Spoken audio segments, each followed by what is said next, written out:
Hello, hello.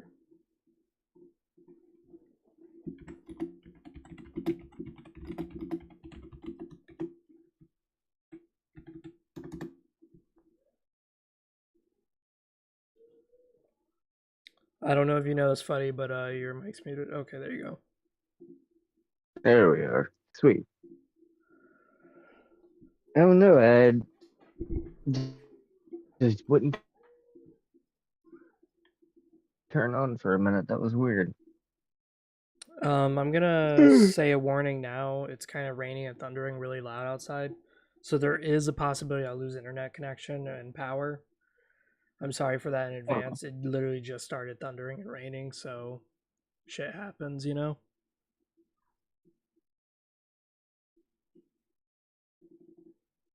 Did you log into the Roll20 link that I had posted in the that's Kingdoms cool, of man. Oblivion? Yeah, good habits. Oh, not yet. 1 second.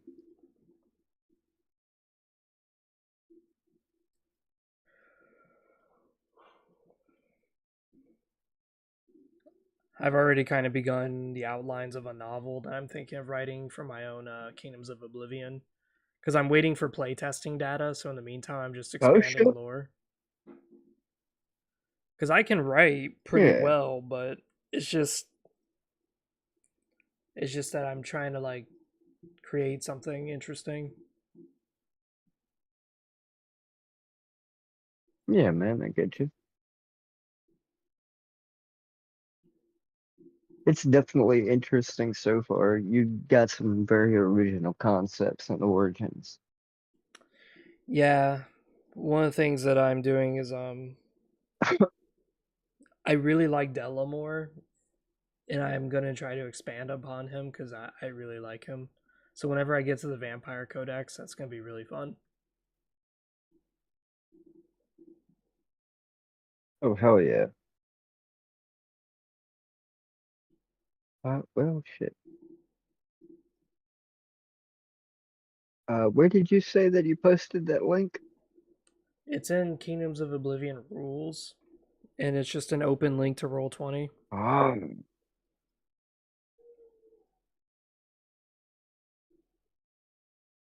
I see it. Okay, sweet. Also, seems like in August we have two players who want to play World in Osgoth. They're new. Did you want to join that, Fuddy? Sweet. I Yeah, was why not? gonna. They're I'm gonna down. do vampires, so I figured I was gonna do Bloodhaven.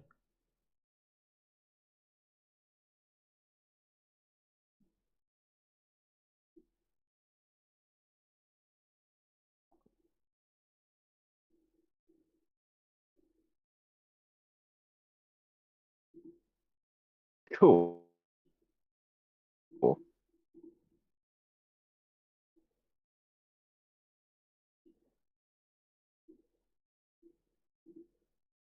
Yeah, I'll definitely join in if you'll have Hell yeah! It'll just be an hour earlier, so it'll be at uh me. like the time we're starting now. It'd be 1 hour earlier, and I don't know if you can make it because I know you sleep.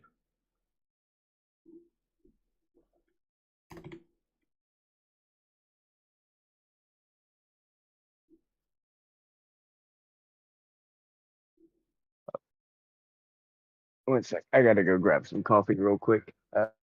Do you think? I'm gonna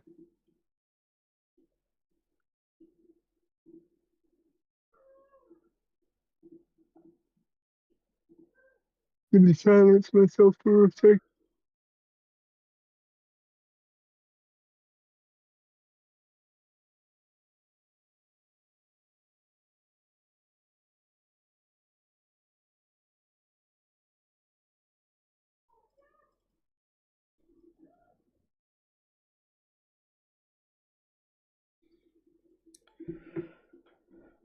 So right now we're just alpha testing while Fuddy does his thing, but in the meantime we can do some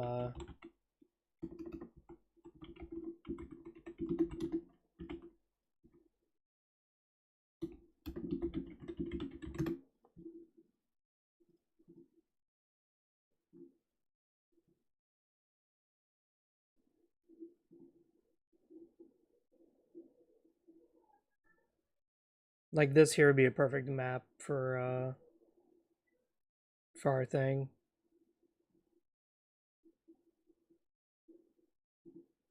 Oh yeah, that's perfect. Yeah, these are like really good maps.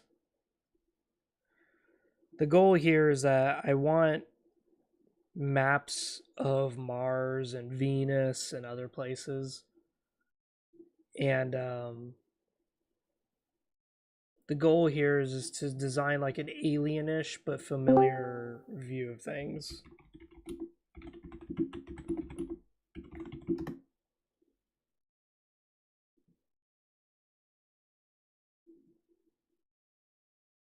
I'd imagine Venus would be probably very hard to get photos of.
Yeah, there we go.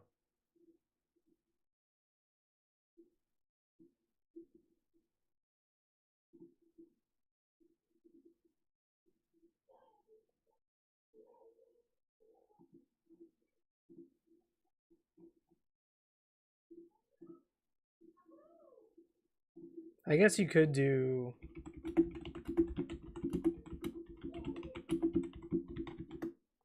I guess you could do some like Sahara Desert as well. Like this isn't too bad. This isn't too bad. Mm,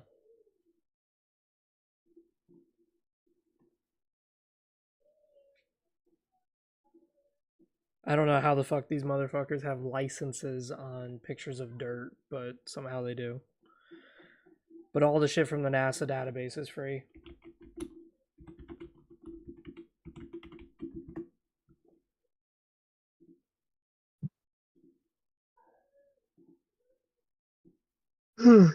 Oh, really? Had a roll 20 pulling up. I had to uh, fiddle with it for a little bit.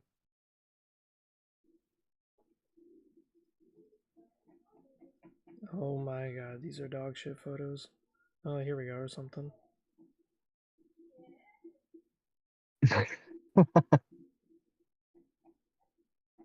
Dog shit photos.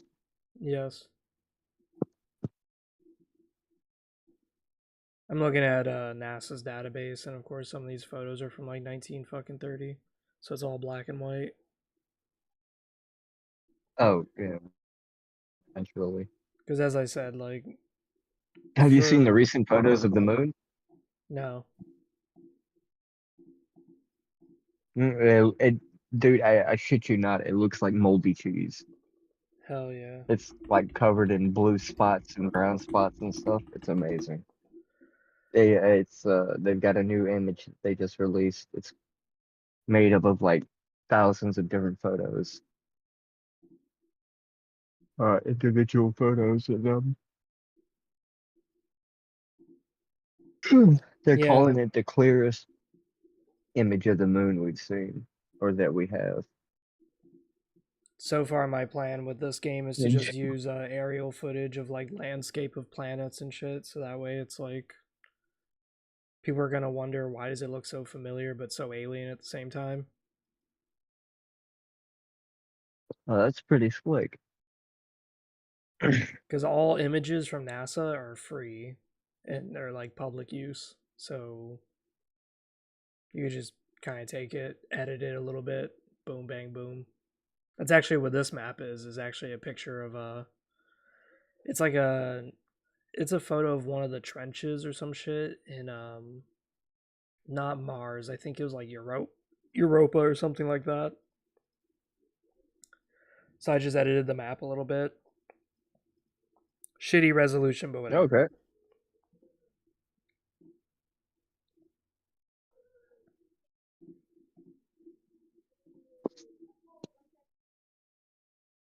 Let me post this in the World of Nosgoth thing if I'm going to be hosting a long game.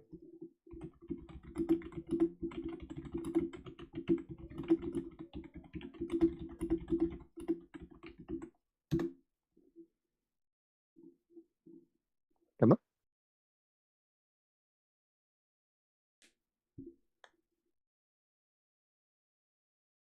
Shit. Okay.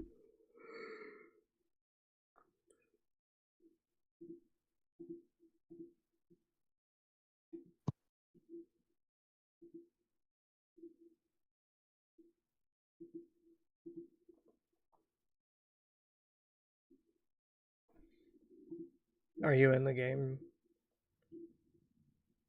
Um.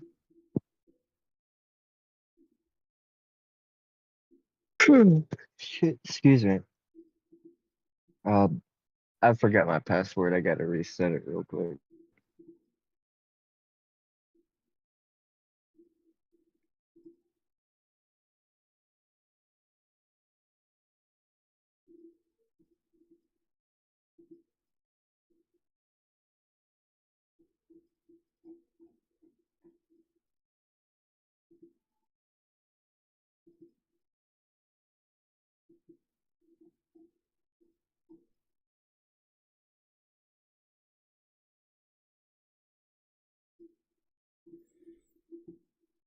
So yeah, sometime in like I want to say November, I'm gonna start hiring actual artists to try drawing me some artwork for this game. So Okay. Cool. whenever that happens, we're gonna be having like basically metal album type shit. Ah. Okay.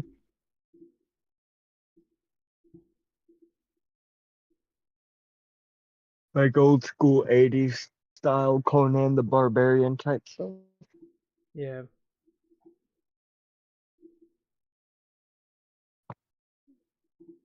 The only issue I have with Conan the Barbarian is that there's like barely any armor.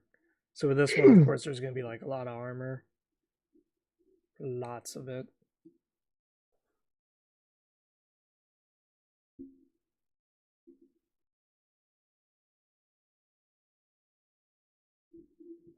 While we're waiting for Fuddy to load in, I was writing some lore, and Hell yeah. Del Lamore is the one that I'm really liking a lot because he's an elf who became the very first vampire, and a lot of his phrases and dialogue hints kind of poetic, like he always ties it to nature somehow.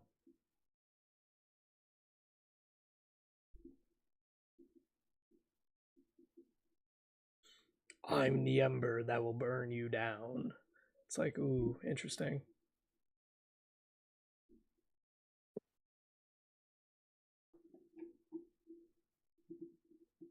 Every time I tell people about my vampire um, lore that I'm designing, everyone's always like, dude, that's metal as fuck. What the fuck is that? That's scary as shit, too.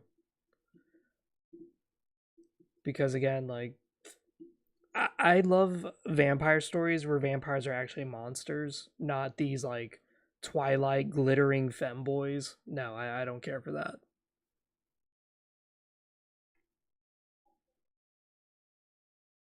Yes, indeed.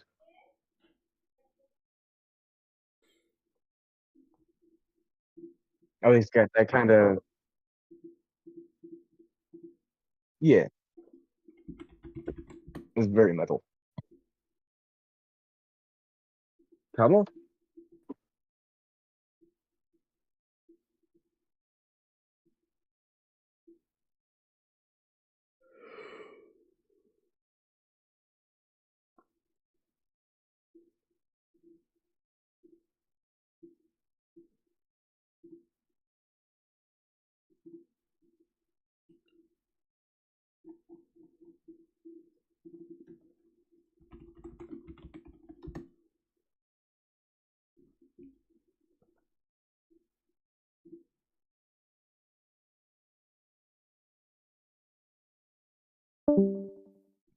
Oh, there goes Fuddy.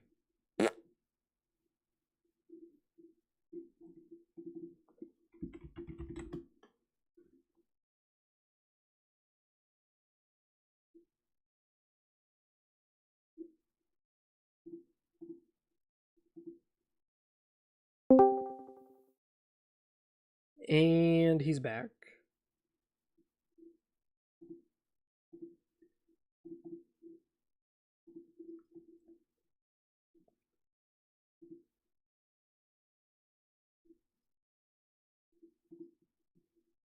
There we go.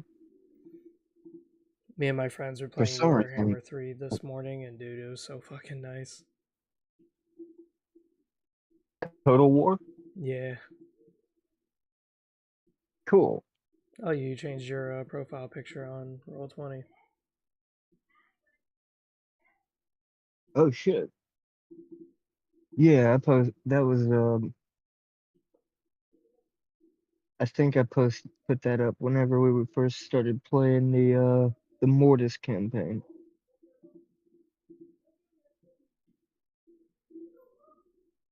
Okay.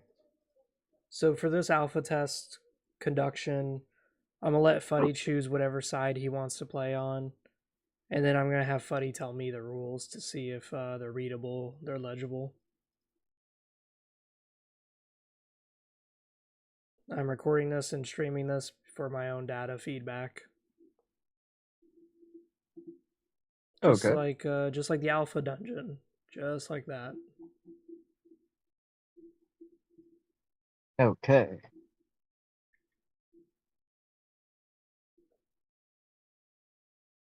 Let me pull up the rules. Yeah, we have very similar but also very different rules. Fuddy's gonna recognize some of this as kind of similar, especially the way the turns roll out.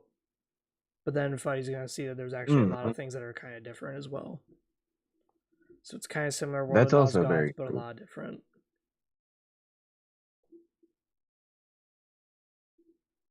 Same, but different. Yeah.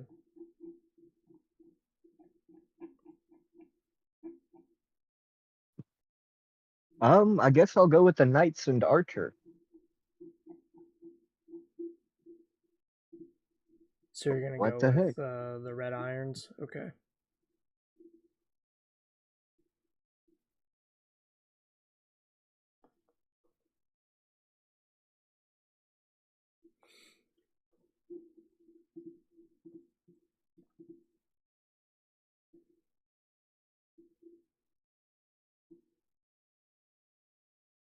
Do I have to assign any stat points or No. spend points on weapons or anything like that?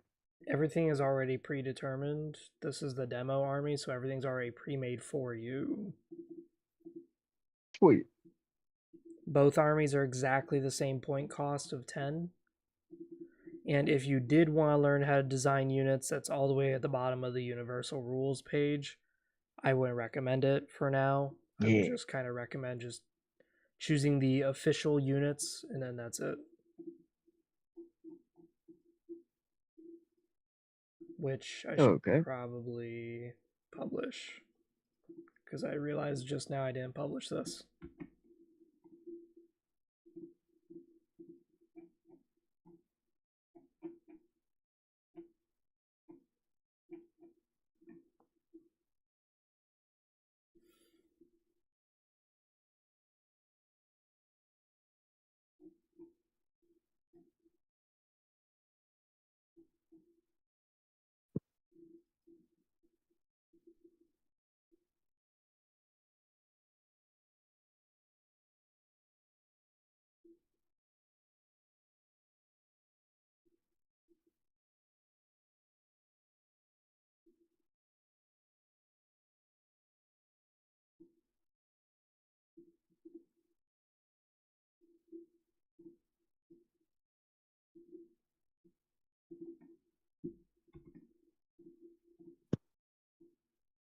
I was I was fully intending to bull rush the shit out of you if we were building our own armies. I was just gonna swarm you with peasants for the first game to see how that went. We could try that as well. This is alpha testing anyway, so we're here to break the game and see what happens. Absolutely.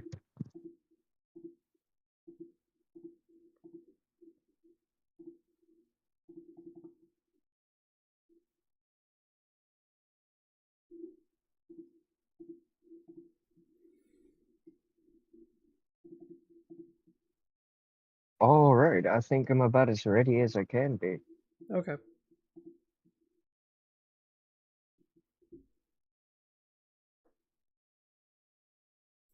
So each unit has different sizes. That's to indicate how many models there are.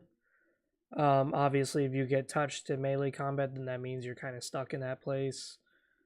There is no rules Hmm. about disengagement because I don't really care for stuff like that.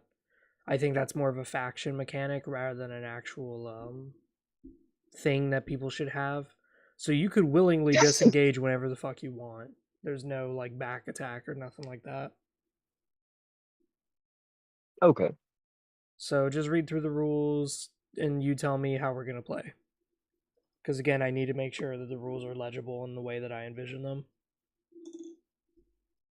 Do you want me to start with the combat rules? Sure.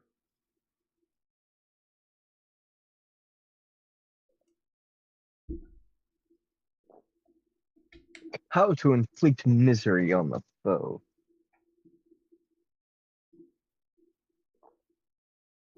So first, whoever goes first will roll 1d6 to show how many tiles we move.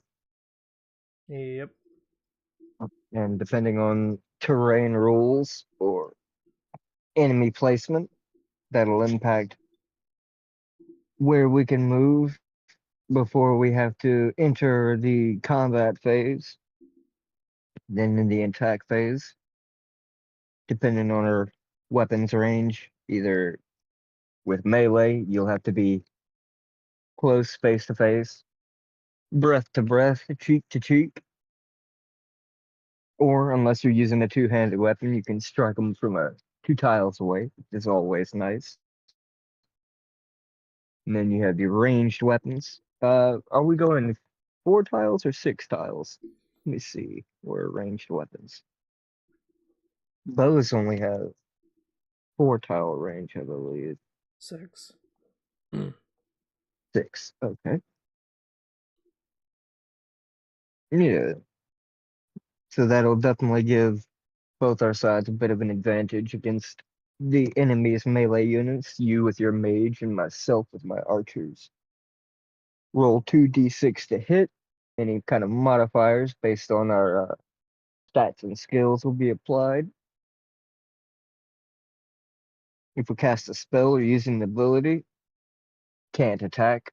So you can't throw a fireball and then turn around and slap a bitch, because that's not exactly how it goes. You get one action, one attack, or ability.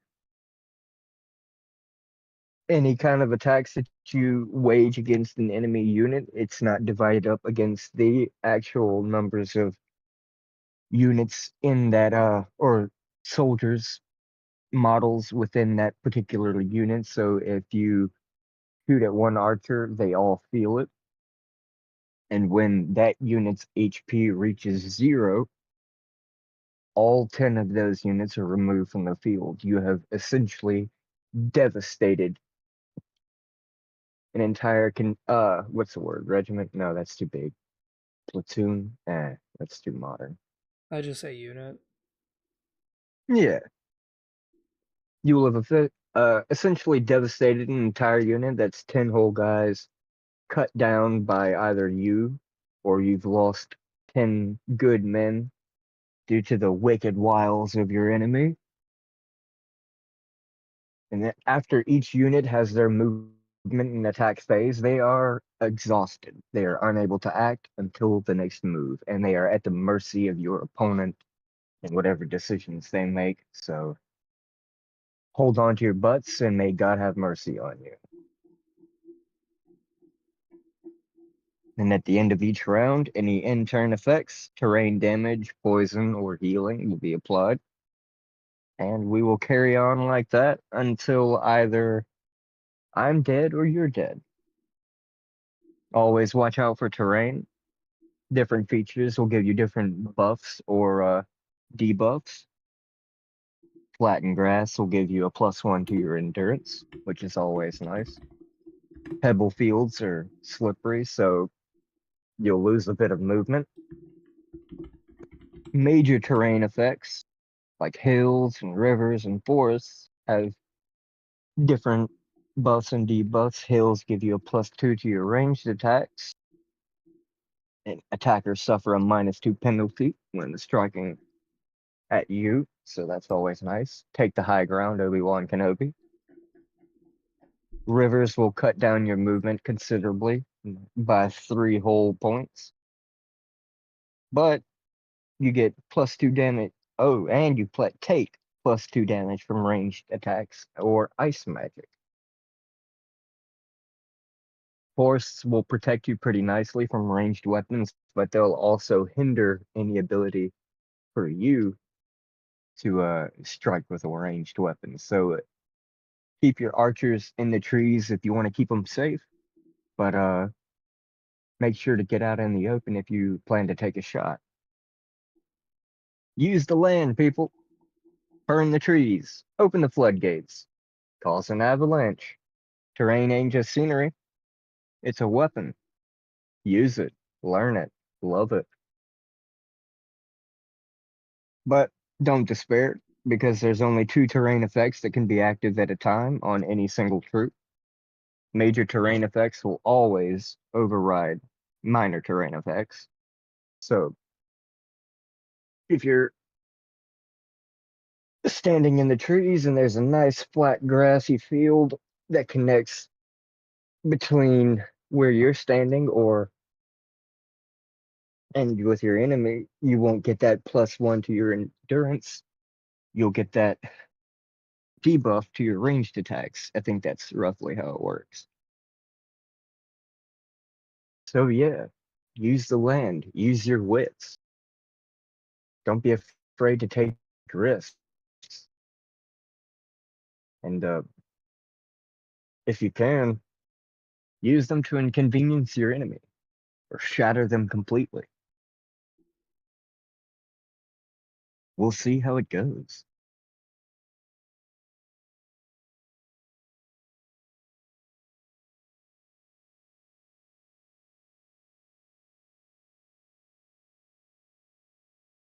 And Roll20 has frozen up again. Amazing.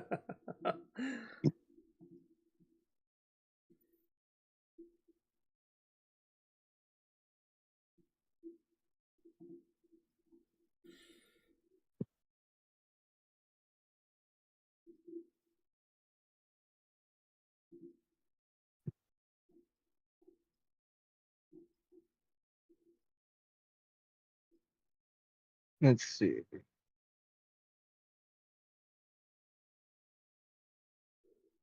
Yeah. The forces are composed of units, each containing several models. It said that units have to be in formation, so you can't just scatter your guys all over the place. You got to keep them close together, buddy, buddy. That's how it works, people. There are four primary types. You've got your peasants, kind of dumb, pretty fragile, but there are a lot of them and they're very cheap. Good fodder. You have your standard troopers, higher quality, fewer units. While you get 12 peasants, you only get 10 soldiers. But for that loss of two fresh bodies for the grinder, you get a nice little stat boost and some skills increases. And for a bonus, you get stat points to distribute. No real penalties. Veterans, you even fewer units, but even greater bonuses to your stats and your skills. Commanders. Commanders are very interesting. Custom units, they can be nearly anything. Nice little boost to their endurance stat. Special rules for them to do all kinds of neat things. Units within 6 tiles gain a +2 to their charisma, which is always cool.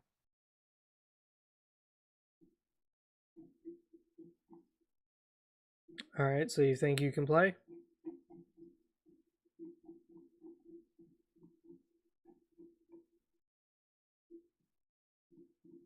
Am I lagging? No, I'm not.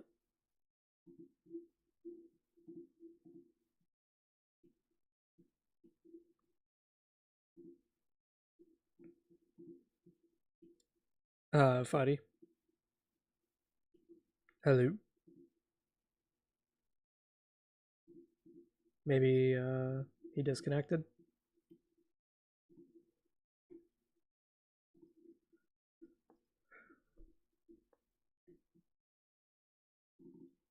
To point wise.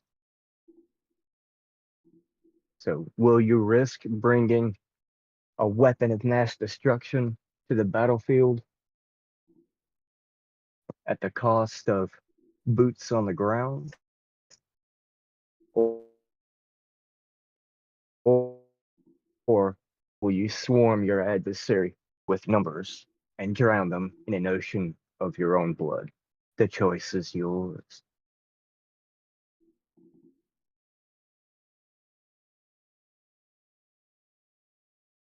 I will say, though, that the new morale rule is interesting. The new morale. Whether you, yeah, whether you can break a unit just by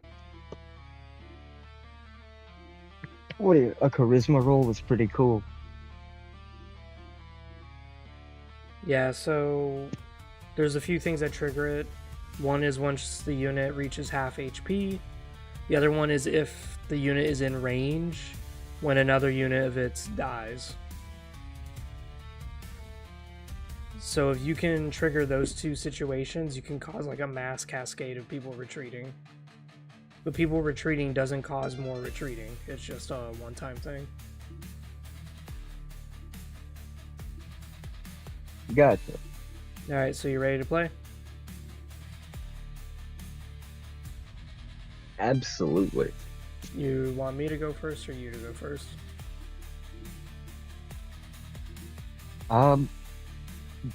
By all means, you are free to move first because Roll20 is freaking the fuck out, pardon my language.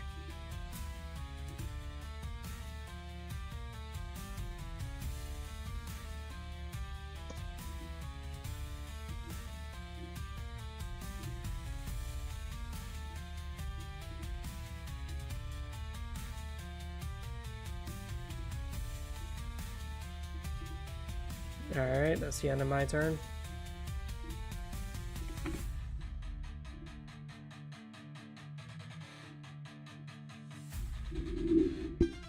Alrighty, I'm still fighting with Roll20. I'm trying to get it to boot up. I It'll get figured. like 90% of the loading done, and then it just stops. It won't pull up the map. It just has that same asinine background. That's annoying. The Roll20 banner.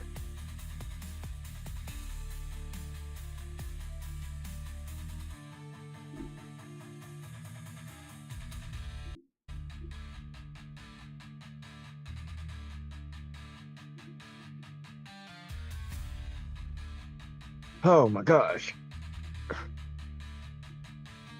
How is it you're the one experiencing the rough weather, but my internet is going out? No idea.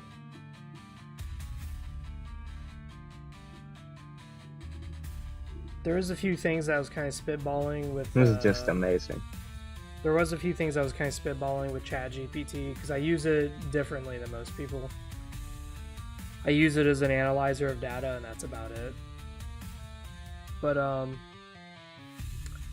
was kind of spitballing to ChatGPT if skirmisher armies would be a little too busted.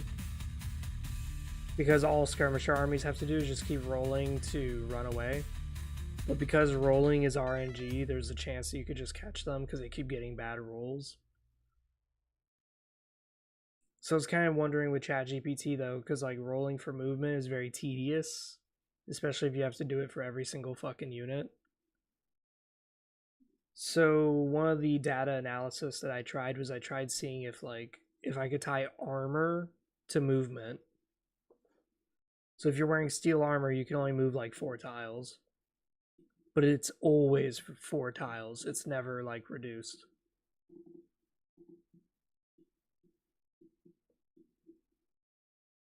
You just fired off like three statements in really quick succession and then lagged out. Hell yeah, dude.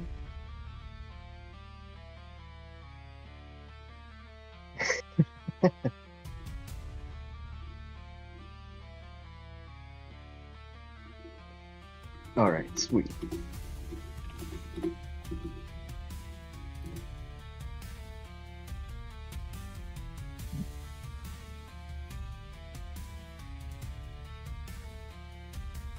Alrighty. So I roll 1d6 for the movement of each unit, Yeah. or is it 1d6 in total? Okay.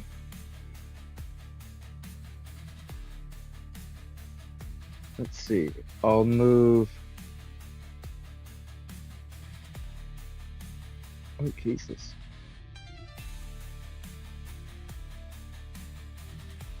One mighty step. You rolled a 5. Perfect way to start. Oh, did I?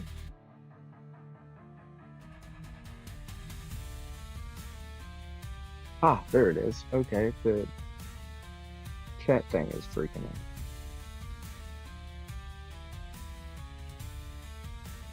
I'll just have a single bolded.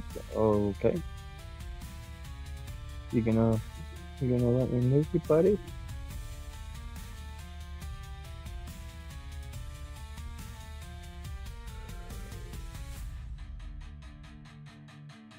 Oh, I can't actually move the units. You can't? Uh-uh. It shows me their information. There is 0 modifier to attack, must land a 7 or higher to hit, but I can't actually move them. I wonder why that is. I have no idea. I have it set on the little arrow icon. It's set to move pieces, but it won't let me move them. Ah, that's why. Aha! There we go. Well, that's annoying. I didn't see I'll move. that. There you go. Yeah, I thank am you. enabling all units to be controlled by all players, but the only reason why is only because if you or other people wanted to play test on this Roll20, you could without me being present. Okay. But that comes with issues, of course, of you guys fucking with the stats or accidentally moving each other's pieces and shit. But that's the risk we're gonna have to take. Yeah.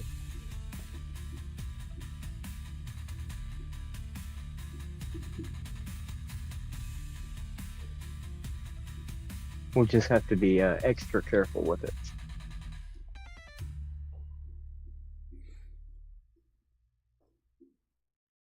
All right. For my next movement. A mighty step forward. Naturally. I will supplement. All right. my archers. Not sure if I want to move them just yet. We're gonna do it anyway. Let's get them into the thick of it. Oh, nice. They'll be in a pretty good little position.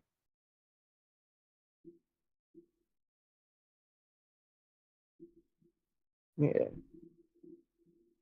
They'll have some cover on their flanks and a little support in front so that they can lay down some hate while being reasonably defended. Unless they get flanked from the north. But we'll see how it goes. Alright, so turn 1 is complete, so now it's turn Alright. 2. Yeah. Oh boy.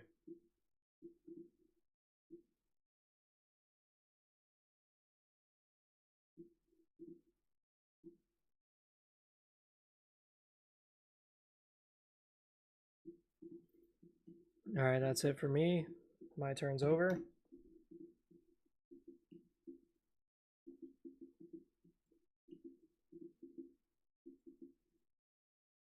Oh, damn. Moving in strong. Okay.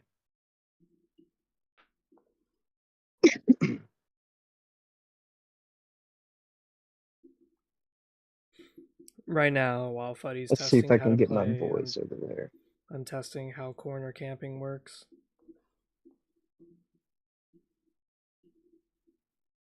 Excuse me.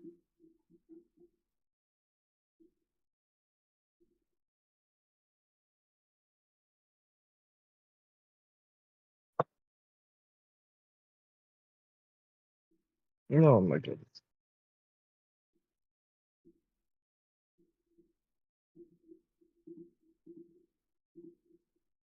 You gotta be fucking kidding me. Mick fucking kidding me. Hell yeah.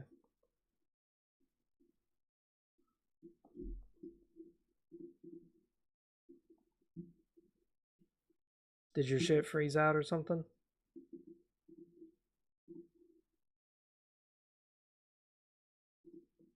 I'll take that as a yes.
Now, for data reference, Fuddy is a veteran player of World of Nosgoth. I created World of Nosgoth. So the systems kind of overlap. So this data might be a little flawed in some sense.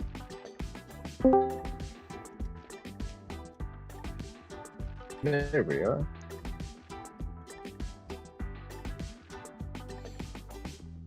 Come on, Roll20. Cooperate with me. Damn. Just kiss it on the lips.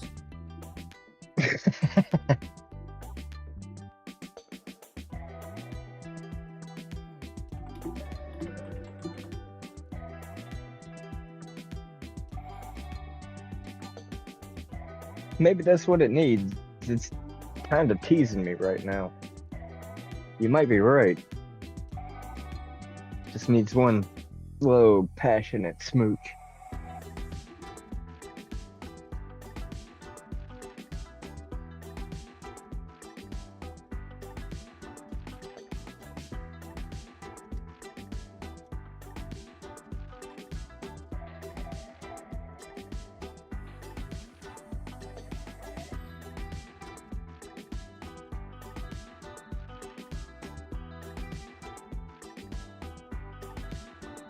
All right, I have returned.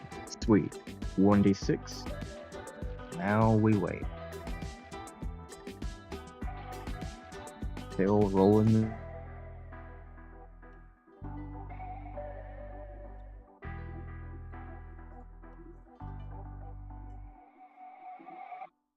Oh, the excitement in the air is palpable. Come on, dice. Show me the money. 2.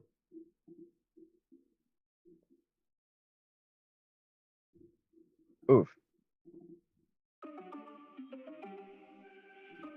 That's inspiring. That's what we get out of bed for in the morning.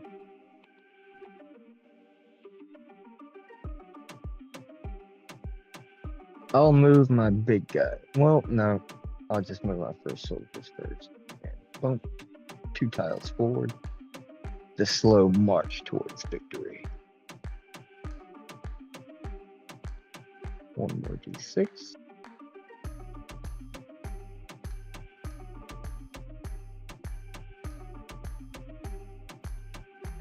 3.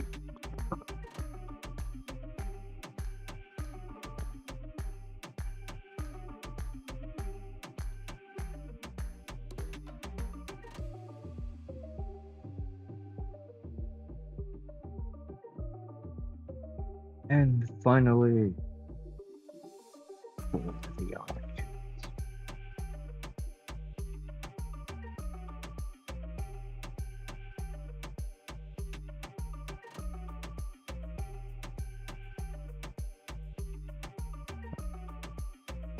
Let's try that again.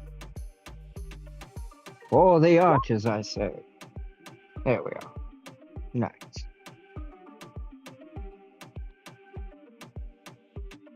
Dun.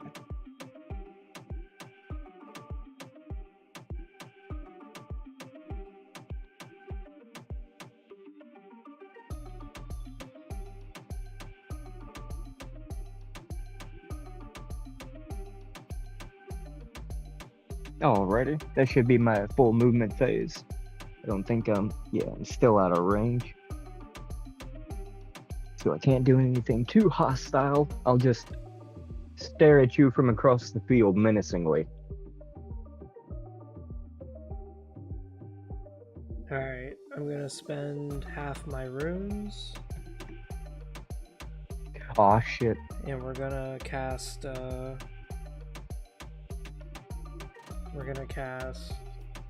Yes! Lava Burst. Oh, fuck you. Alright. We're getting into the nitty gritty now. Oh boy. Says you just dipped out of roll 20. Again? Yeah. All I did was. Oh. He's lagging out. Sounds like a fucking janky ass Halo main music. Oh.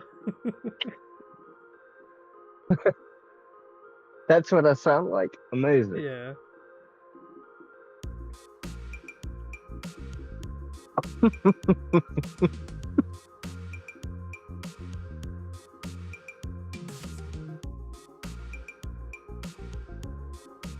All right. Ah, shit. Now I've got a wall of molten death in front of my guys.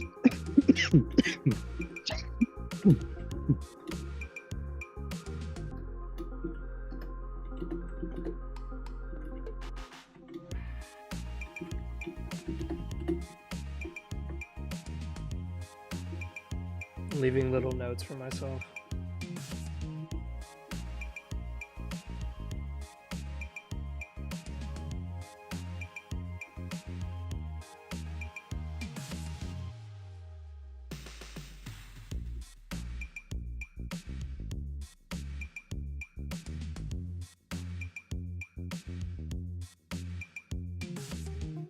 All right.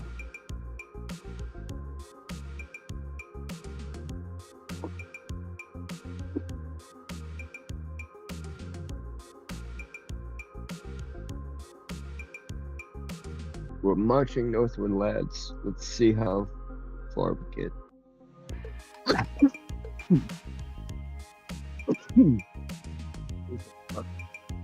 Cough killed me.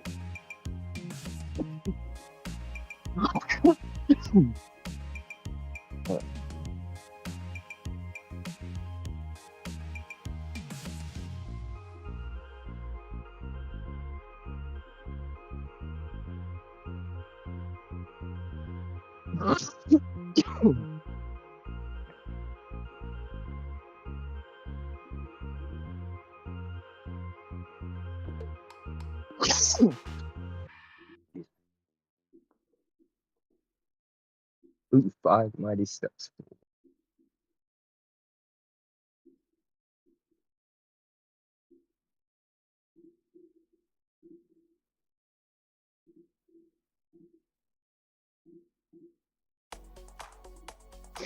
Now, if one of my units moves through a tile adjacent to this lava, will it affect them, or do they have to like physically pass through it to take damage?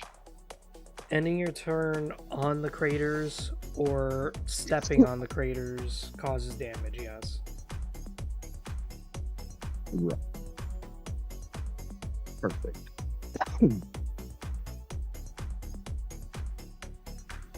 And I'm just gonna move my sword and shield boys directly forward.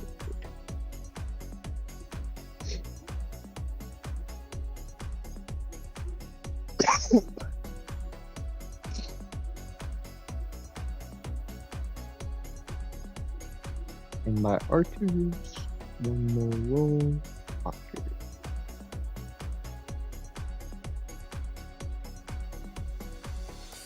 4.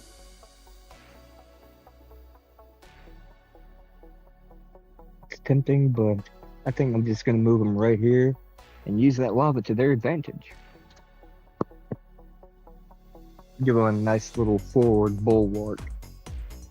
Prevent any direct frontal assault. That should be useful.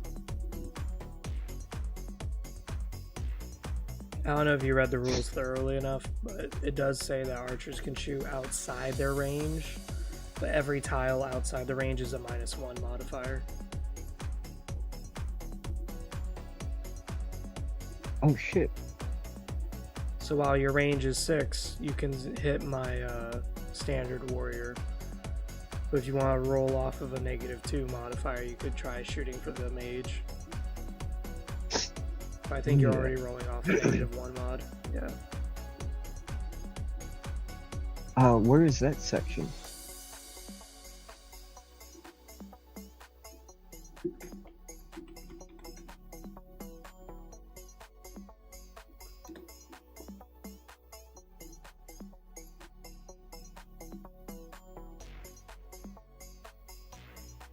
Oh, okay. Yeah, I see it.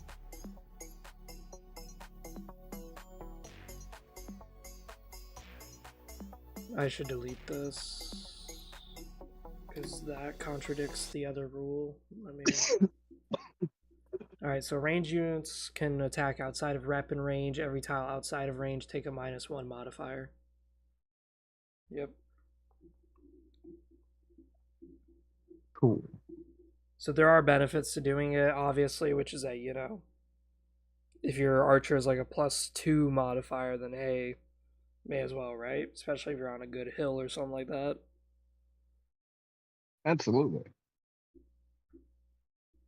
But right now you're rolling off of a -1 modifier because you're in range and just due to your stats and skills.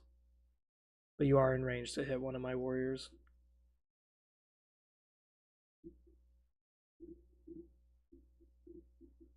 Fuck yeah, I am.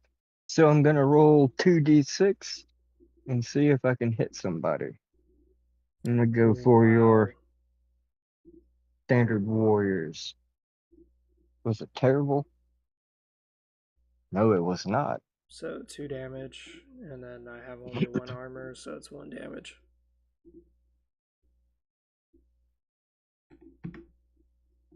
I think you see the HP on everything, right? Yeah. Good. Nicely done, archers. You've drawn first blood. I hope the You modifier make him chart Papa makes proud. sense. The modifier chart, if you want to keep it Yeah. simple, is basically like what you need to roll, and then plus or minus whatever your stats and skills are.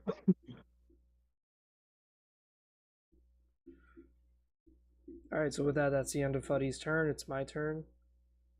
Um, I'm not gonna necessarily move, but I am gonna cast Fireball. Oh damn. Oh boy. So that's gonna be -2 runes. And we're gonna cast Fireball on the archers. It's gonna be either intelligence divided by 2 or magic skill divided by 2. We're gonna do our intelligence because that's higher. It's 6. So it's gonna be 3 plus 1. So that's gonna be 4 damage. Your archers have iron armor, so that reduces it by 1. Your archers are at Oh half HP. no. So because of that, I need you to roll a charisma mod. I believe Oh, your morale check. yeah. I believe your charisma is -1 mod. Yep.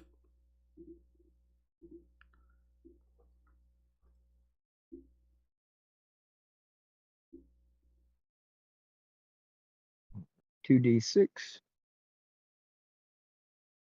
Let's see what the Just need to gods land an 8 decide. or higher. 9. You stay in the fight. Oh damn, I made a 9. We are still in it. Yeah. My boys don't break that easy.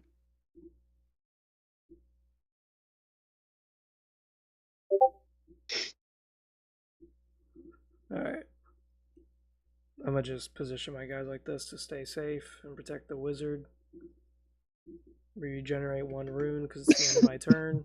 That'll be it for me. Already.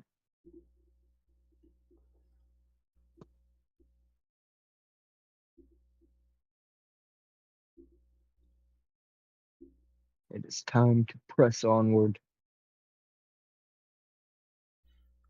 Funny Show no enough, mercy, give no quarter.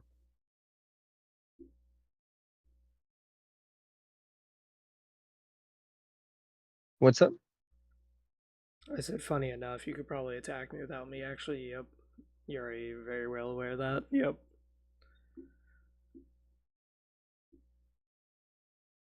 Do I have a 2-foot range? Veteran greatsword. Yes, I do. Sweet. Yep. This is All gonna right, hurt. 2d6 to attack. That is a glancing blow, 4 damage. Alright. So that's gonna Nice. be 3 damage total. Oh boy.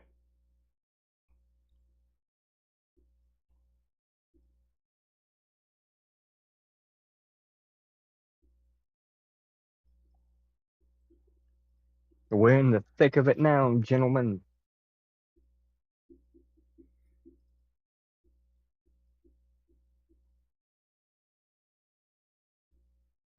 Already.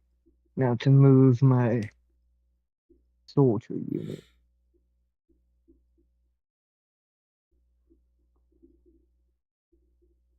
3. Ah, ah, ah.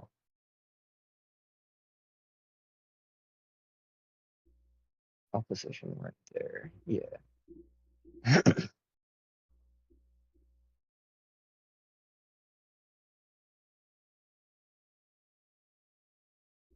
And seeing as I'm still out of range, we're just gonna stare at each other angrily.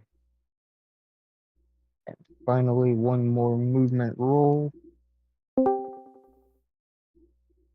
4.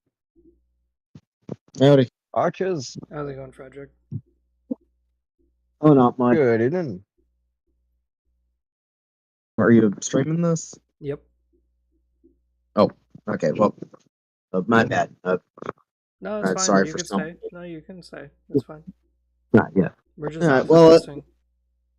nice. Well, yeah. Some other day, I do want to get in into that testing. It's just right now, life has been screwing me over so badly that I need an STD test. So, another time. Oh, it's not a problem. Relatable. Yes. I had to even miss my period.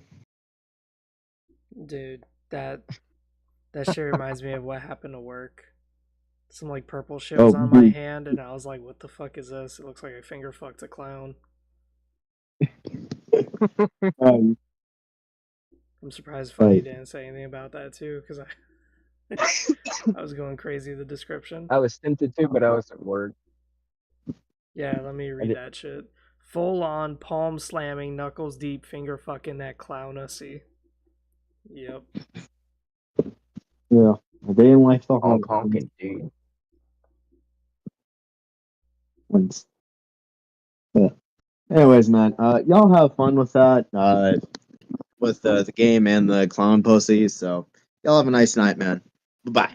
Nice seeing you, man. Bye. Bye, internet.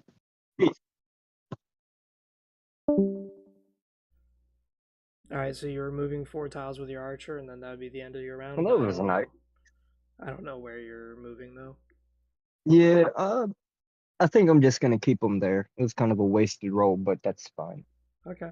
I think I'm just gonna hold fast. Yeah. I'll end my turn here. You're not gonna fire? Oh shit, yeah. I'll absolutely attack. Oh my god, another Sorry, I glancing got hit. distracted by the clown I see. What are you shooting at? Nice. I am firing at the mage. Oh You're wait, not in no. range. Yeah. No, never Not in mind, never range. mind, never Okay. mind, never mind. You are in range because Never you're mind. shooting off of a -2 modifier, but it does land. So your glancing blow is Oh, 1. I have no armor, so it's fine. All right, that was a real ski gamble on your part, shooting off of a -2 mod, but you fucking did it. hell yeah, it did. All right, so with that, it's my turn. That's a triangle. Ignore that. All right, there we go. So both my units get into melee.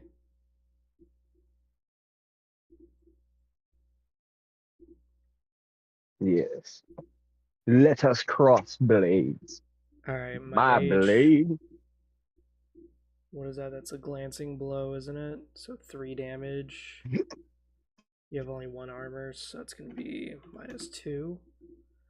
Alright, peasants, do your job. Alright, that's a crit fail. I gotta roll a charisma check. Yes! Oh my god. Nice. Alright, peasants, Nice. do your job. -2 modifier to hit. So, yep, that's a crit fail as well. Alright, that's the end of my turn. I basically killed myself more than I killed you. That's nice.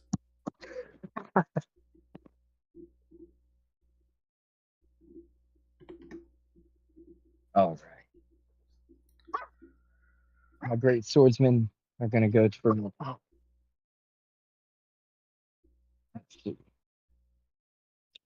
8. Nice.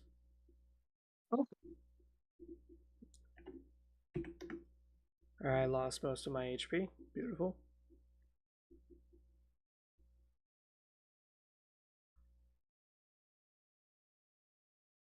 Below. Next soldiers. Hey, you picking up your brother's slack? Huh? He ain't here, so now you got a walls barking. Is that it? I was gonna say it sounded like the exact same dog. I didn't know if your house was haunted or some shit. Luigi's Mansion or something. Oh, it definitely is. I have no doubt. Every time I get home, I hear voices telling me, "Get out."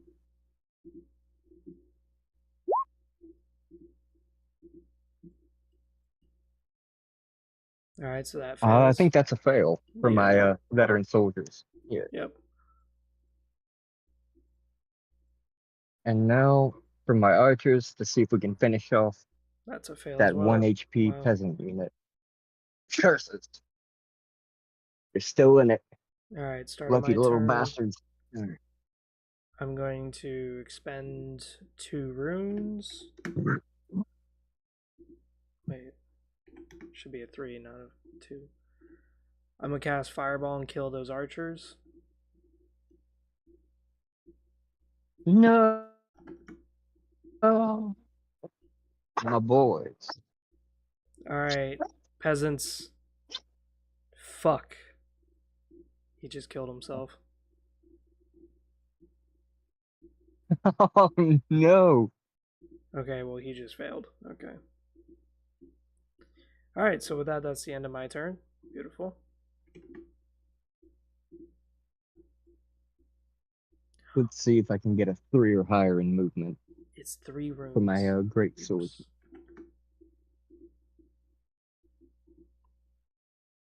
3 2. runes for a fireball? 2. Yeah, I realized I was miscounting. That's fine. It didn't affect too much because I was corner camping, so. You are still in my mercy. Alright, my great swordsmen are gonna go for an attack On what? on your mage. Okay. That's 4 That's a damage. My guys have no glance armor, blow. so now I gotta roll charisma. Oh shit. Oh my god, I barely passed. Holy shit. Oh nice. Still in it. Very cool.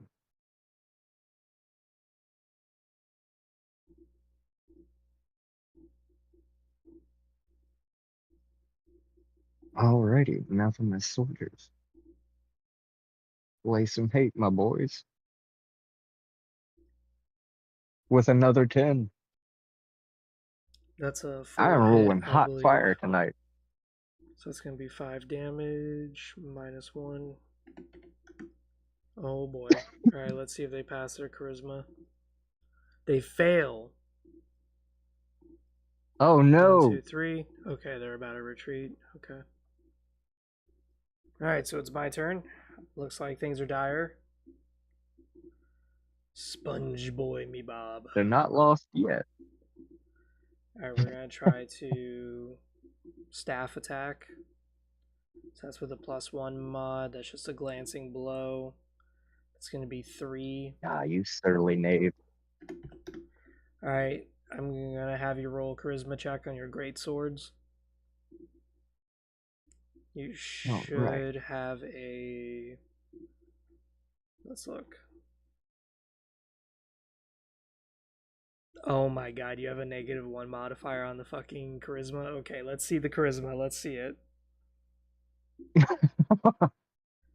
You gotta roll an 8 or higher, buddy. Oh my fucking god, you got it. Okay.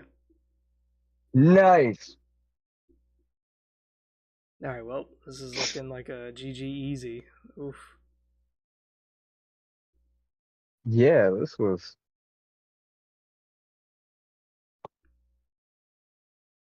rough. I thought it was gonna go very different when I saw that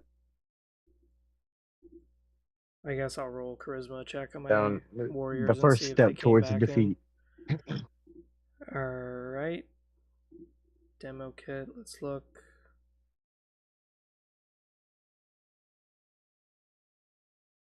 So my guy barely failed his charisma. 5, yep, he's out of the game. He retreated. Okay. Alright, so I just have my mage. Alright, Fuddy, finish the game. Do it. Do it. I'm gonna do it. See if I can get in range to do it. 6. Oh yeah, I can get all up in your business. Yep. Just all up in there. How's it going? I like you and I want you. Oh, a 12? Go for a swing. Alright, so you gotta roll. Oh shit, and I crit. You gotta roll 1d6 to increase the damage. So you're gonna do a total of 10 damage. My guy is dead as fuck. Yeah, -9. That's overkill. Alright. His soul has a limp. I am resetting the map. Dude just got the Hector treatment. You will wander the underworld blind, deaf, and dumb, and all will know this is the fool who thought he could kill Achilles.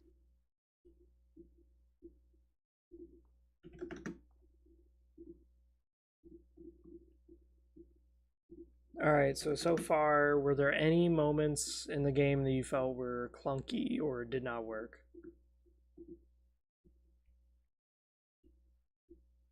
Uh, as far as I can see, not really. The basic mechanics, movement and attack, are relatively the same.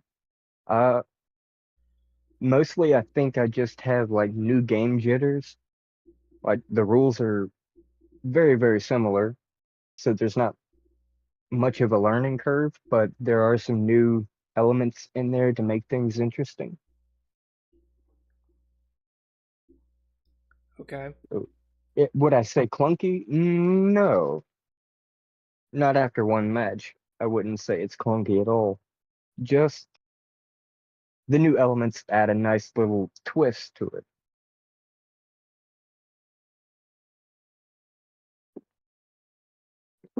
All right, so how are we feeling about Same, but movement? different. Do you feel like movement is too tedious to constantly have to roll the dice individually for every single unit? Mm, no, I kind of like the movement rules, kind of tossing it, giving it a chance. D&D has the whole, oh, you have a movement speed. This is the maximum that you can do. Blah blah blah. But movement phases are kind of like a staple in war games. Like I wouldn't toss that out the window, not at all. I'm only asking because many war games, what they do is they just have it where one unit has a standard amount of movement, and that is it. Like, there's no change.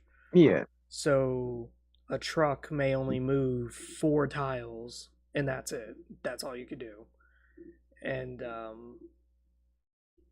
in this game, it's RNG. Your knight could yeah, brag and talk all this shit, and then he only takes one step forward. And then meanwhile, you got your peasants who are just fucking charging in, fucking can't wait to die, just charging the fuck in. yeah. No, I like the movement phase.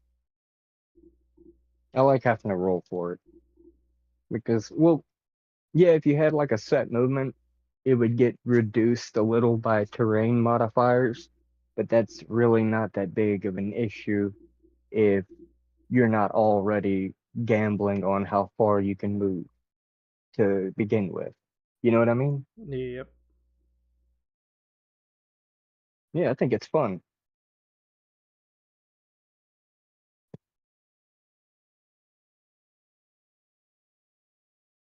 but that's just my opinion. It adds an extra little uh, spattering of stress to your movement.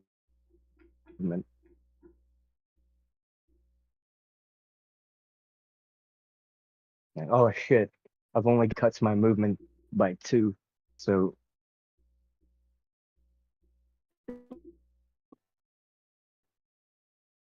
what do you do?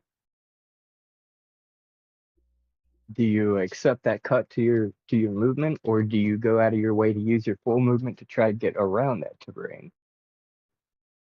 It's fun. I enjoy it.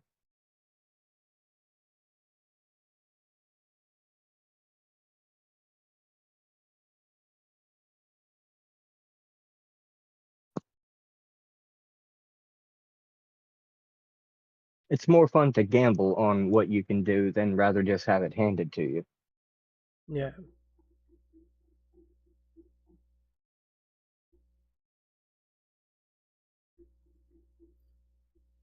All right. Yeah.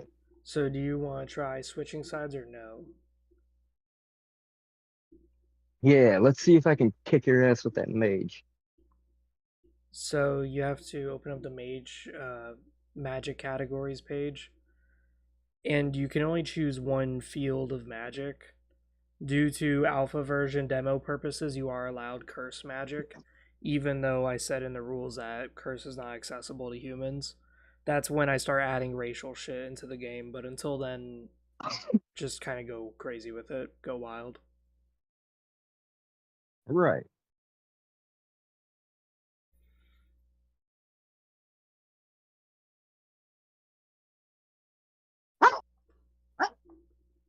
Now, runes operate a little differently in Whoop. this than they do in World of Nosgoth. Okay. So when you read the rules, it just simply talks about the magic system, and it talks about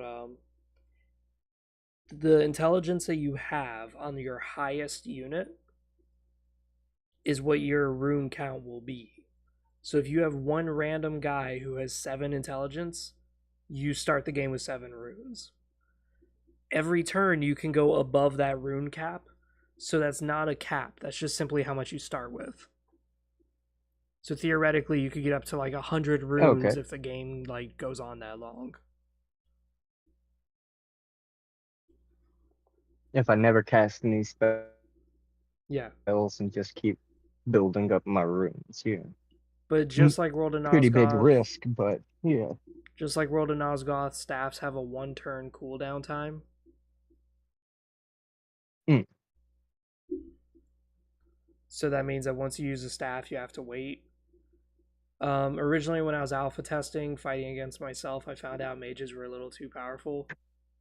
And the reason why was because all tier 1 spells were just super strong. Particularly Fireball, where it would just do the typical damage that World of Nosgoth would do. So I instead nerfed it to Yeah. where it was just intelligence or just magic skill plus your staff. Because if it was a full damage like a staff attack, it was just spammable, GG easy, like you would just wipe out everything.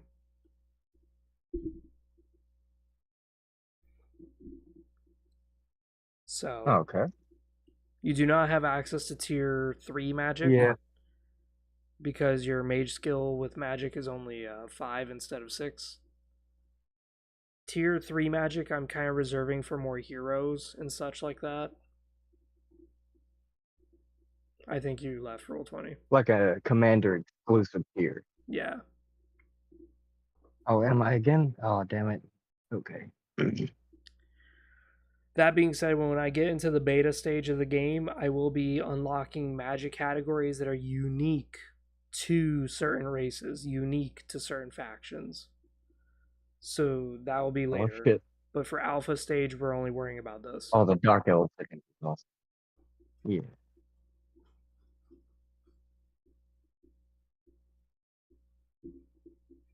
I have to ask. Well, no.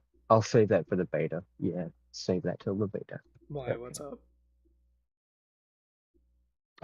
Whether possession magic will be available for vampires. So for that, no, that's strictly more narrative. Oh, okay, cool.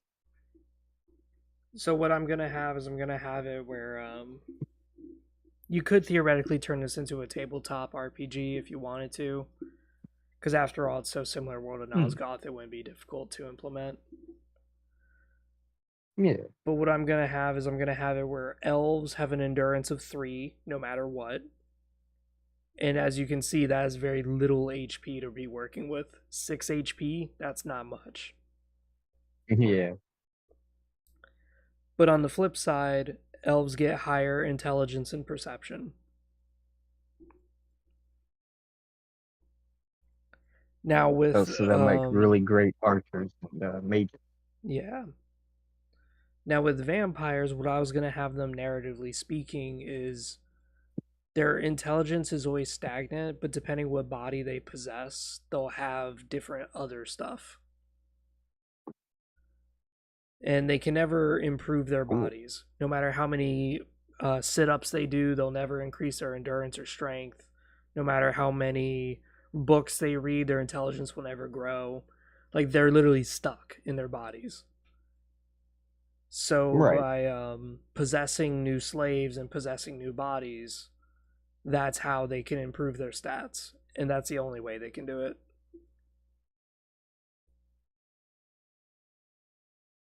But that's more narrative driven. In gameplay terms, it just means that vampire commanders are going to be probably one of the strongest commanders in the game, stat wise, Right. because you're dealing with people who are literally choosing like the Greek gods among men to possess. So if they can possess those guys Right. with their nasty intelligence and their nasty capabilities, then you're dealing with a really, really dangerous person.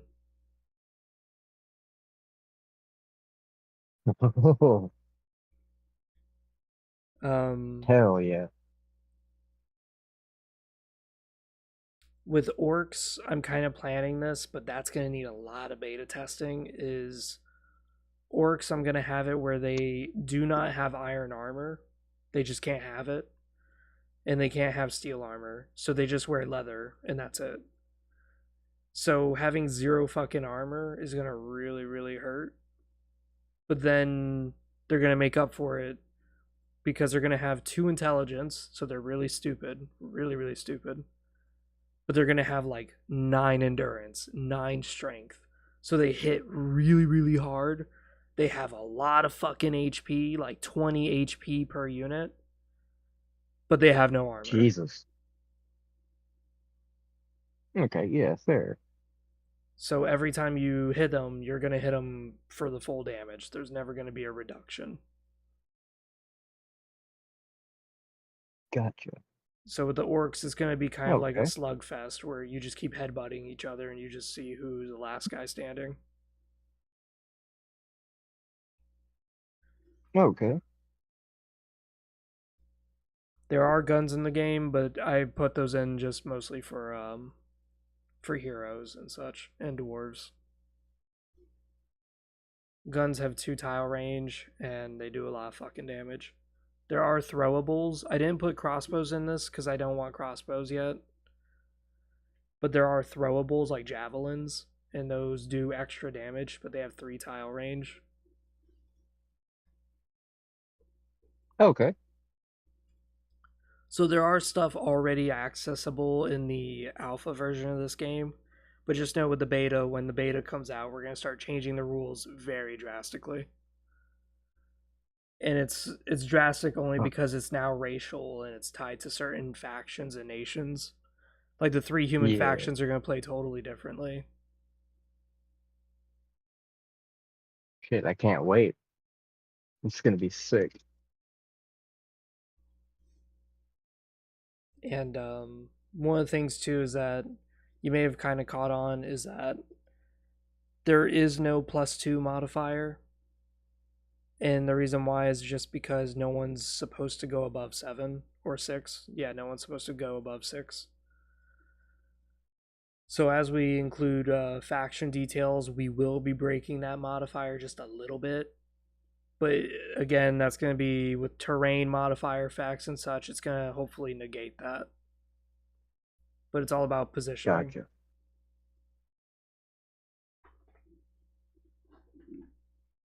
Okay. But beta is where we're going to need a lot of testing. A lot of I envision beta to last like a year because I got to really crank out every faction Yeah, to when make sure it's very tuned. yeah.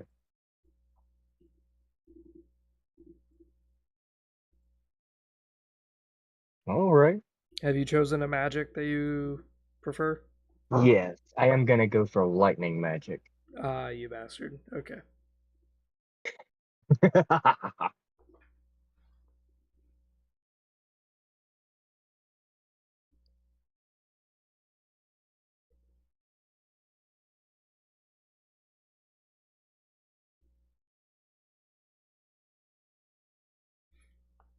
Yeah, lightning magic is supposed to be like anti-night magic. All right, I guess I'll Yeah, go I see those first. veterans over there with all that nice shiny armor. Four, Uh, four, four. I gotta Jesus put it to good Christ. use.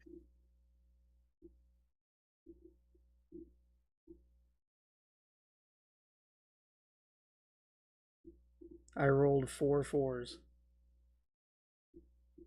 4 4s. Davy Jones is gonna be pissed. I know. Alright, your turn. All right.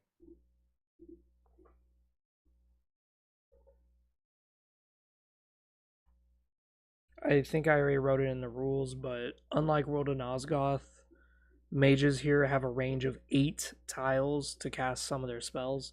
Some spells do specify they need to be a little closer, but most of it's 8 tile range. Because I know in World of Nosgoth, due to the lore of the setting, you could just kind of cast it willy nilly no matter the distance. Yeah.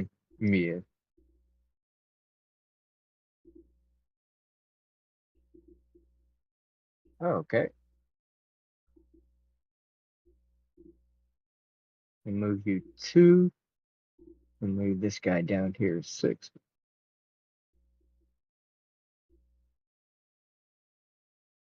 And I'll move you down 2.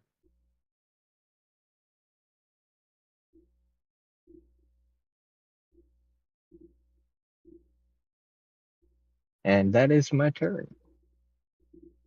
Alright, so give yourself 1 rune. I'm doing it for you. Now you're at 7. Alright. Nice. I was gonna say, please don't give me all 4s again. 1, 2, 3, 4. 1, 2, 3, 4, 5. Okay.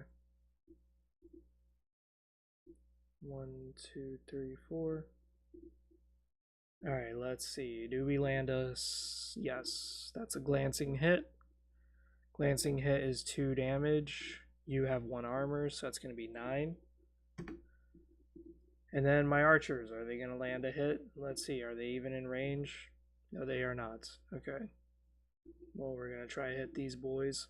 6, that is a fail. And that concludes my turn. Whew. All right. Come on, you worthless peasantly fucks. Get in there and cause some issues. 5, 5, and 3.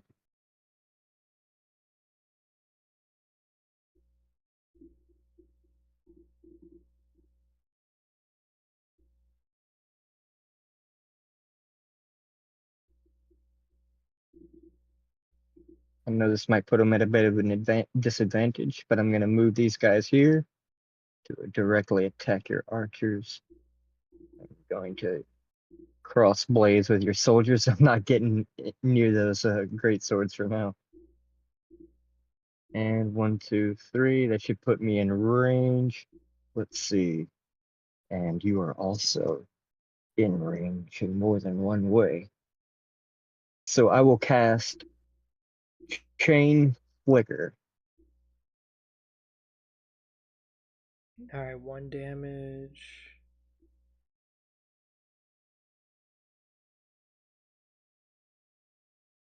I don't know why I wrote it down here on a natural 12. Lightning jumps to a third.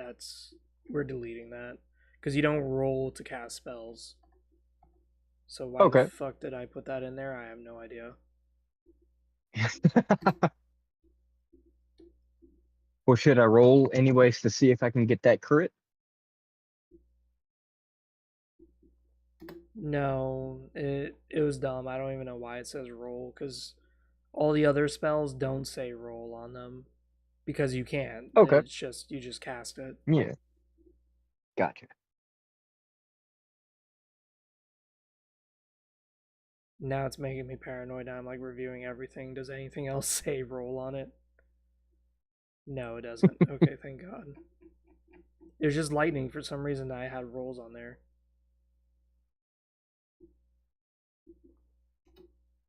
Yeah, there's a lot of lightning spells that say roll to hit. I don't know why the fuck it has it on there. Arguably, this is stronger by making it not roll to hit. The only one that should be a roll is the Thunderdome. And the Thunderdome is for obvious reasons, which is that you're striking multiple fucking times.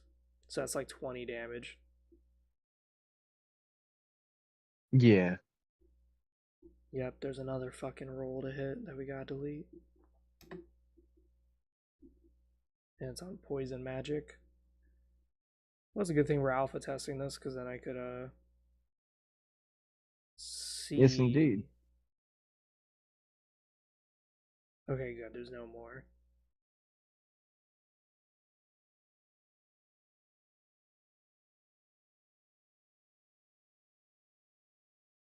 Good. Okay, I'm sorry. You were casting the arc thing, which is 1 damage with armor mods. So this guy's wearing steel armor, so that's going to be 3 damage. And then this guy's wearing iron armor, so it's 2. And then you casted a tier 1 spell, was it? Or tier 2? Yes. It was tier 1. Alright, so that's going to be -3 runes. Alright. That's it for your mage. Are you going to try to Yes, attack with your indeed. standard warriors? Yeah, I'll give my peasants a shot. Let's see if they can be useful Wow, that actually for my first unit. Yeah. glancing blow. Who I'm was gonna that? attack my archers. Oh, the archer. Okay. The guys facing the archers. Yeah. Alright, so that does 1 damage. Congrats. Nice. Thank you. And now for my boys facing off against these veteran soldiers. Well, that failed. Yeah, them's the breaks. Alright, it's the end of your turn. You regenerate 1 rune. Now let's see. Nice. 5, 6. Beautiful. 1, 2, 3, 4, 5. 1, 2, 3, 4, 5, 6. We'll go up here. Alright. Alright. Great swords. Miss. You've got to be kidding me. Archers. Yes. That's a glancing blow. 2 damage. We're going to do it to you. Whoa, whoa, whoa. Too much. There we go. Alright, veterans. Oh. Crit failed on my own shit. Roll 2d6. Damn. Oh my god, I failed my own. Okay. My guys are retreating.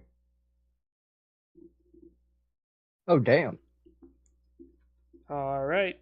So that's the end of my turn. I pretty much almost killed myself. But at least I entangled the mage in melee.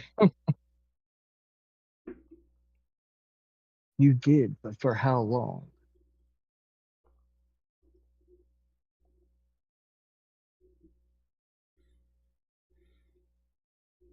Says you're not in roll 20.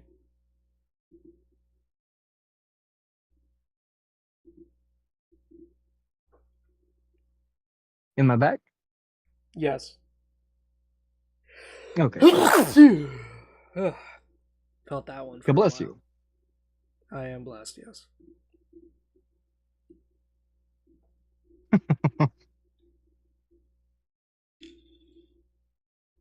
All right. I'm gonna go a little out of order and have my mage spark step away. I'm gonna go 2 tiles south.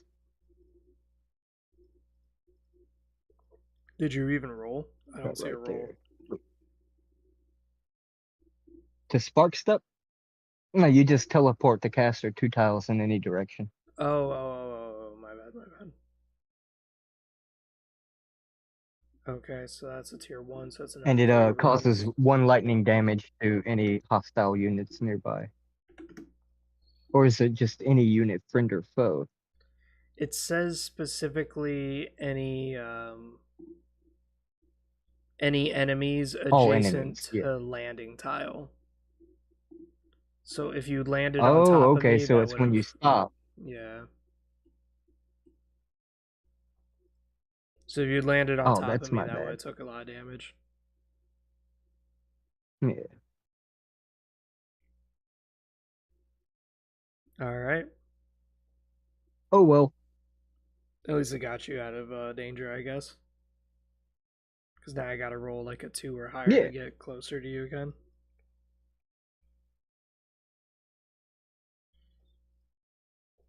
All right. I'm gonna have my peasants who just attack the archers. My what are they? 9 out of 10. They're gonna attack your veteran soldiers. Oh shit. Okay. You understand what that means, right? Oh shit. Oh yeah, I get the an advantage because they're fleeing, right? Yep. So you're gonna do 1 damage plus 2. I It's have the 3 morale. armor, so that only does Yeah. 1 damage. Beautiful. Yeah, it does plus 2 damage when someone's fleeing, but thankfully I have 3 armor and your guys have dog shit fucking iron swords, so that fucking saved my ass. But Lucky, lucky. it is very penalizing though for units that retreat to just pummel them even further. All right, let's see it. So that's 1 unit. You still have your other standard warrior who's 10 out of 10. Yeah. I'm gonna have them pursue your soldiers. Let's roll for movement real quick. That 1 tile's not much. Yeah. They're gonna get right up on that sweet succulent behind and roll for an attack. Ooh, that's a crit. Fail. Oh no. That's 2 damage to yourself. In their confusion, they harm themselves. Alright, so that's the end of your turn. You regenerate a rune, you're at 3. Alright, let me roll a 2d6 for charisma. Still fail. Rolling for movement. 1, 2, 3. Okay. Now let's move the other. Oh my god. Uh-oh. Oh my god.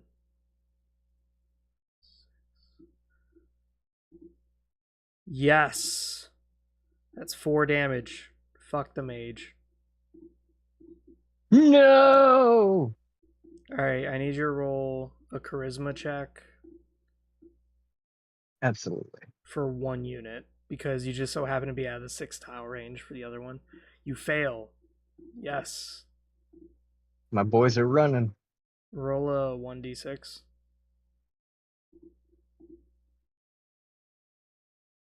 The 1d6 is for movement, so now you gotta retreat them back Yeah. 3 tiles. I gotta retreat 3 tiles. And that's for the 8 out of 10? Yeah, the 8 out of 10. Because what it was Oh shit, these boys are about to 7 die tiles. immediately. They're Alright, so running now I straight towards gotta. those great swords. Oh my god, the archers are finally landing their shit. Okay. So that's gonna be a 2 damage plus 2 minus 1, so it's minus 3. Alright, good. Your guys are already broken, so we don't need to do a charisma check. Okay, that was the end of our turn. Wow, that came in clutch. You abused the retreating mechanic. I got it even better. Fuck you. I'm not joking. I was playing against Them's the break. myself. I was playing against myself once as this faction Yeah. actually, and it became such a down the wire fight that the mage got sniped by the fucking archers because he landed a crit, and I was Oh like, "You wow. got to be shitting me!" And then the standard warriors actually beat off both veterans because both veterans fucking failed their charisma checks and were retreating. I was like, "You got to be shitting me!" It was such a Oh close wow. ass fight, dude. Holy shit. This game could That's get really amazing. close, really badly. So it is Hell your yeah, I turn. reckon so. Since it's your turn, you just have the standard warrior who's 9 out of 10. Roll another charisma check on your standard warrior who's 5 out of 10.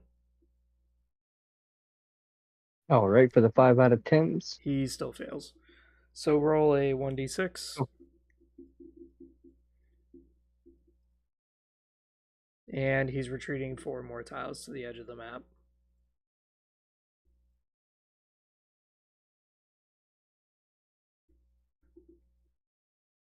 Run away! I think you moved one tile too extra, but that's fine. I'll fix it. There you go. Oh, All thank right, you. so now you have your standard warrior. Yeah, my 9 out of 10s are gonna take a swing at these veteran soldiers. Let's see. 7, that fails. What a 7. Lucky bastards. So if that's the end of your turn, let's roll charisma check, see if my guy recovers. He recovers. All right, the men Oh rally. no, They were pissed when you tried to attack them the for some battle is reason. turning for the worse. And they failed to attack anyways. Okay, well, guess they're not retaliating. They're not that upset about it. They're pissed that you tried to swing at them, but they weren't that upset. All right, archers just crit failed. Beautiful. Now they're at 3. Oh, you love to see it. So now I gotta do a charisma check. They fucking passed, thank God. Because if they retreated, they would have just retreated to like the one tile above here and just would have fled. Oh, they would have been immediately out, yeah. Alright, great swords are chasing down this guy. Let's see if we can land a hit. Yes! That unit's dead as fuck. So that's 8 damage. They were good while they plus lasted. 2 because of the retreating. Alright. Now, they were obviously 10 tiles away. You don't need a roll charisma check, thank God. Alright, it's your turn. Alright. I'm just gonna go for another attack. Fail. Okay. I fail as well. Cool. 4, 1, 2, 3, 4. Beautiful. 1, 2, 3, 4.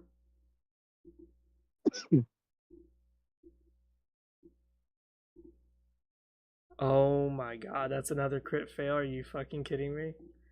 My archers might just kill themselves. Oh. Alright, my archers have 1 HP. It is your turn again. Alright. I'm gonna roll for movement.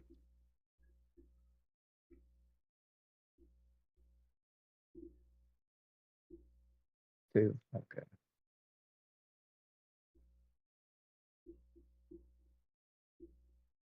I can't really move for a back attack, can I?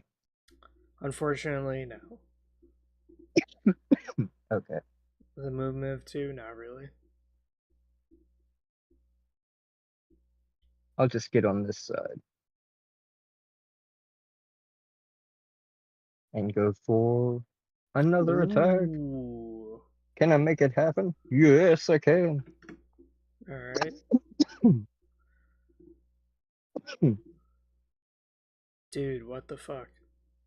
That's another fail. Alright. That fails. Cool. 1, 2, 3. Alright, so both my attacks failed. Cool. Alright, your turn again. Cool. I'm just gonna go for another swing. Nice. Alright, so we're just missing every attack. Beautiful. Oh, It's a finally. very hectic battle. So you take Confusion 1 and damage. chaos all around. Oh my god, yes, another one. Okay, so that's 2 damage, but you have 1 armor, so it's -1. Alright, great swords. Come in clutch. Finally, you're in the fight. 10.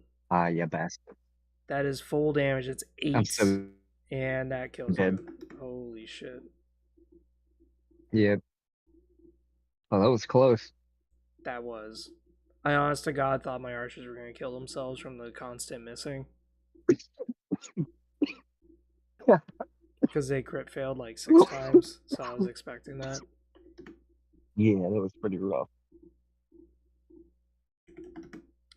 Once I start alpha testing terrain Those effects, veterans are no joke. yeah. Once we start alpha testing the terrains and we start adding terrain modifiers, the chances of missing, I think, will definitely go down. I think right now the chances of missing are only so high because we haven't added that extra mechanic. And the reason why I'm not alpha testing that yet is because I'm trying to get the basic core gameplay before I start Yeah, muddying it up with other shit.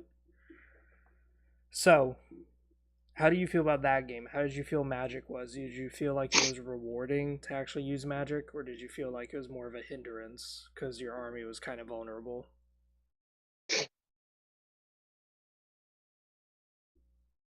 it definitely employing a mage definitely makes you a little more vulnerable, but that's the trade. You're trading magic for muscle. I like the spell list. Lightning magic has a lot of potential to be extremely devastating.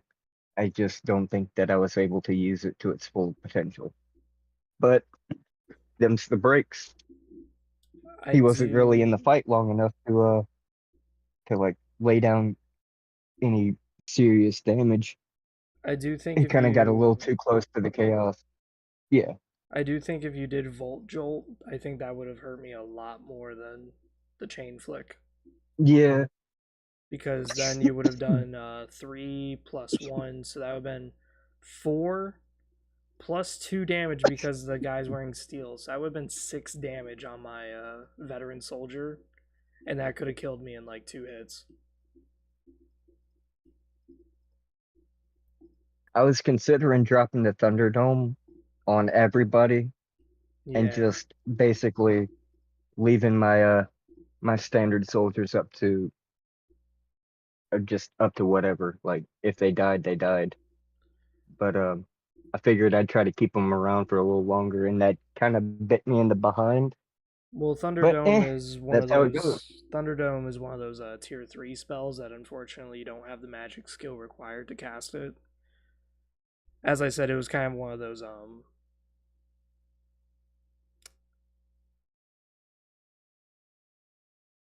Oh shit, yeah, it is a tier 3. My bad.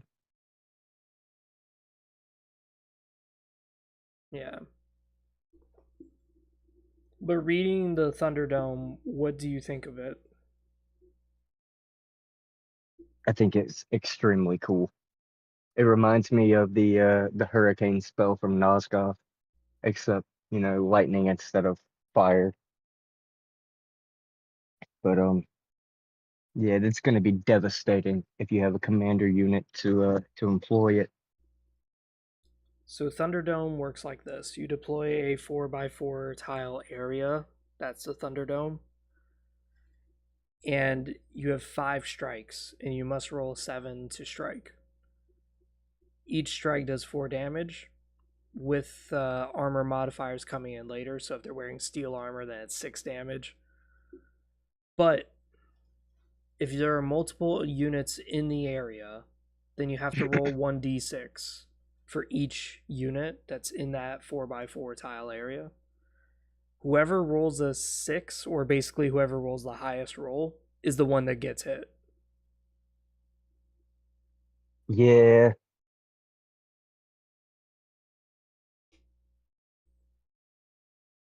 So, whoever has the most bad luck suffers. yep.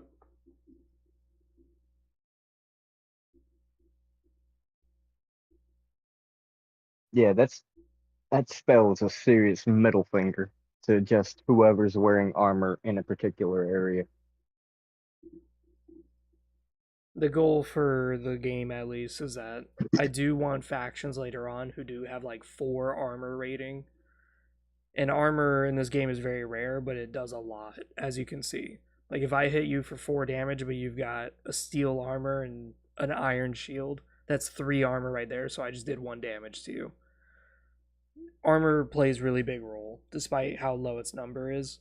So with steel magic being a counter to it, it makes it where some of the factions I plan on adding later on are gonna have like Yeah. ridiculous armor stats, but then you just see a thunder mage just come in and just fucking wipe everything out.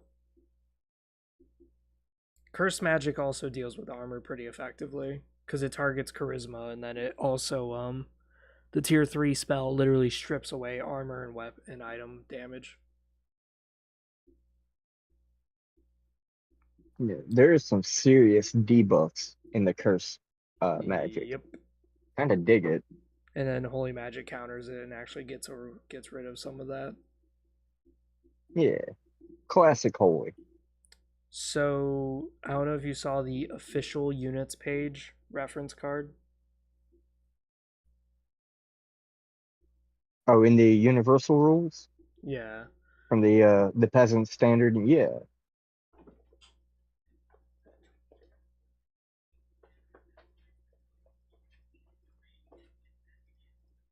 So anytime you open up a skirmish, your skirmish is going to be 10-point games.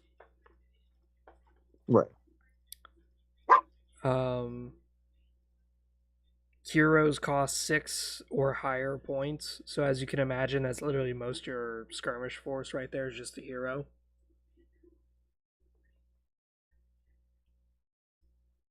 So right now we've been playing with the demo kit. Yeah,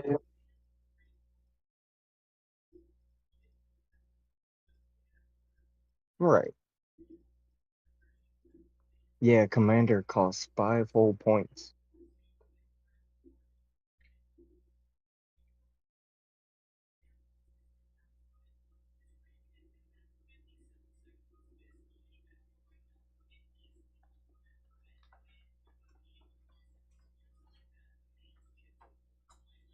Hello? Yeah, I'm here. I'm hearing you. I'm Oh, just okay. I'm sorry. I thought you cut out. nope.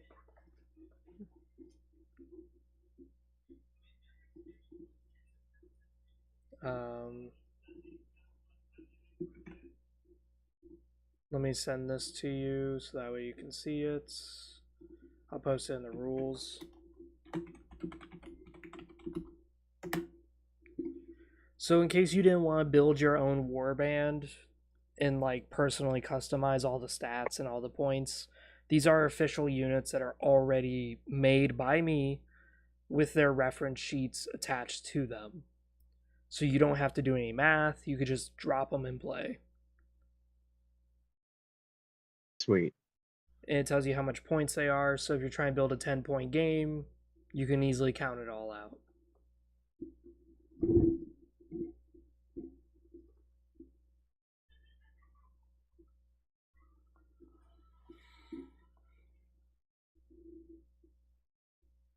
Nice. Okay. Also, I added cute, really badass quotes to every unit.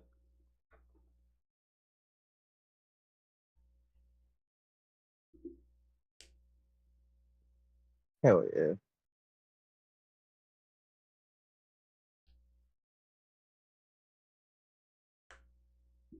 Yeah. All it takes is a good eye to take out another. Yeah, I like that one a lot too.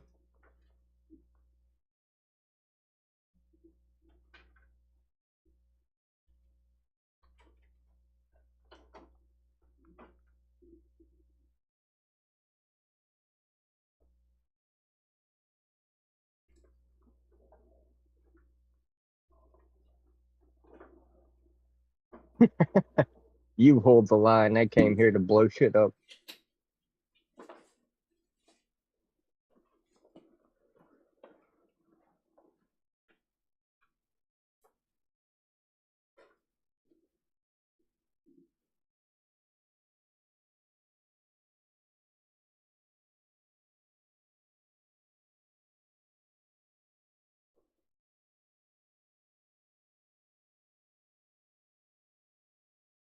Damn, that's got to be embarrassing for a lich. Summons a sword and can't even use it.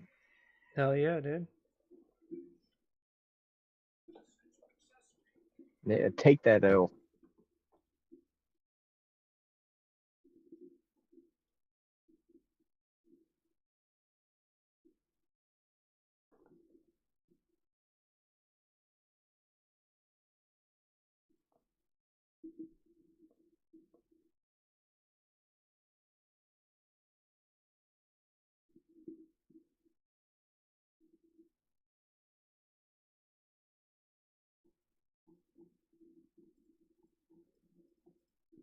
So with official units and official cards, hopefully we can kind of mass produce games so that way players who are more advanced, who actually do want to read the book, they could create their own custom armies.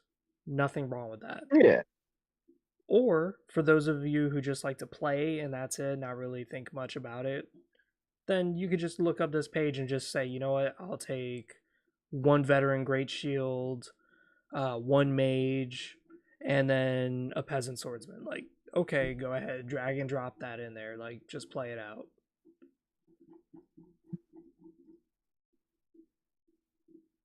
Cool.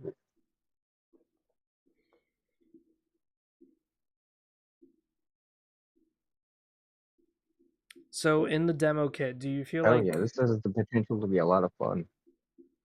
so in the demo kit so far with alpha gameplay, we haven't explored terrain effects yet, but majority Right. of terrain effects seem to be rather negative, which is intentional. Um, Yeah, it makes sense. one of the things that we're gonna kind of test next time, that whenever you have time, is we're gonna test those out and see how terrains more or Ooh. less make or break a game. Because some terrain modifiers give you +2 mod to attack. That means that now a Okay. peasant can actually land critical attacks. That could be really good, that could be really bad. There are also some terrains that give -2 mod or -3 movement, like the river. The Or pebbles. river Yeah. the river sounds particularly rough for knights, but as long as But yeah, if everything you kind of have some makes archers sense. and you can find a body of water, you're gonna have a massive advantage. Yeah, or just be a lightning It's gonna mage cut or an down ice enemy mage. movement. Yeah. Oh shit, yeah, that too. God, water's gonna be a nightmare to cross. But that's realistic. And then, of course, if someone decides to set a tree on fire, that's gonna be funny as fuck.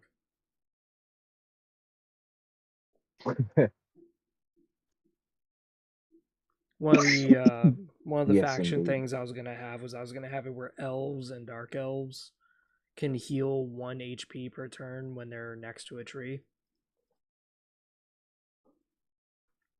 Oh, cool. Yeah. So while they have very low HP, the fact that they heal from just natural terrain like that does kind of help them out a bit. And then, of course, there's gonna be a Mm, faction effect that so you know how in World of Nosgoth I had it where you could roll perception to basically resist an attack. yeah. Or to That find weak points in armor. Yeah, that's gonna be like the staple for all elven armies. Is that anytime you do hit them, Oh they can shit. roll Okay. that for extra armor protection. Oh, they're That's very, very they have great reflexes. Yeah, that's supposed to counterbalance the fact that they have only 6 HP. Fair enough. Yeah, they're gonna need So it. yeah. Do does that mean that dark elves will have like a bonus or a buff to any elements that they try to use? Since that's like a So big thing in their culture. with Dark Elves, I'm gonna be doing them a little bit differently. With Dark Elves, I'm gonna have it where Ooh. they're more like cunning based armies. So they will have moments where they Ah, could deploy troops in the battle in the middle of a turn. oh shit. Okay. So they could have like a war host or an army, and you'll say, "Hey, you're missing a unit or two." Turns out, no, they're just waiting for whenever they could deploy them on the map, Sick. and that's supposed to be kind of how they play. Is that they're very Love cunning, that. very sneaky. Guerrilla tactics. Yep. Hell yeah. I dig it. The only thing I'm gonna do with the Dark Elves that's gonna be kind of different is I'm gonna have it where the Dark Elves don't really get steel armor, but they do get steel weapons and iron armor. So they don't have that much access to like refined steel. So anytime they do have refined steel, they just turn it into a weapon. They don't care for protection so much. Yeah. And dark elves will also have their own like elemental magic. They won't be able to summon spirits like elves can. And elves, I was gonna have a whole like spirit list of what they can summon. So they could summon like a giant bear spirit, which Cool. is like a giant monster that's just all endurance and just holds the fucking line. And then some of them Hell will yeah. summon a fish spirit, and the fish spirit is literally just an artillery where it just flies up in the sky and crashes on whatever the fuck it is. And depending what kind of elemental type you are, that'll determine what kind of Okay. spirit element it's gonna do.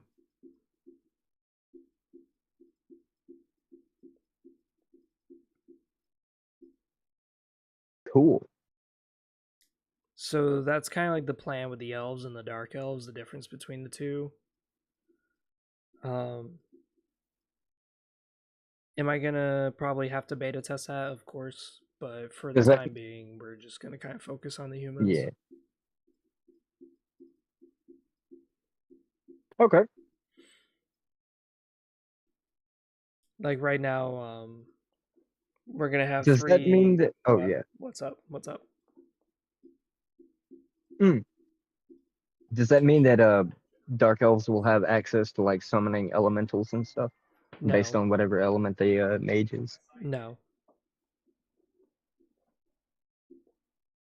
Like a fire elemental or a lightning elemental? No. No. Okay. Yeah, with dark elves, we're not gonna do any elementals for them. They're gonna be totally different. Because the thing is that the lore that I posted for the light elves is that the spirits that they summon are actually spirits of their people who have become personified by whatever spirit that they worshipped. Yeah. So when they summon a wolf spirit of fire, that's because they're a fire mage who's summoning one of the elves who lived by the wolf pantheon. So that's all that means. Right. Dark elves do not have that. They're more about taming their magic and about dominating it. So they're going to be more wild, more Hmm. unpredictable.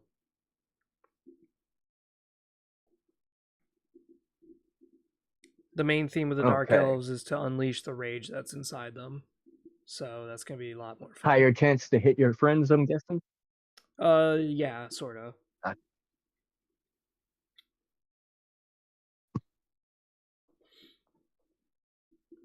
cool. Okay, I can't wait to see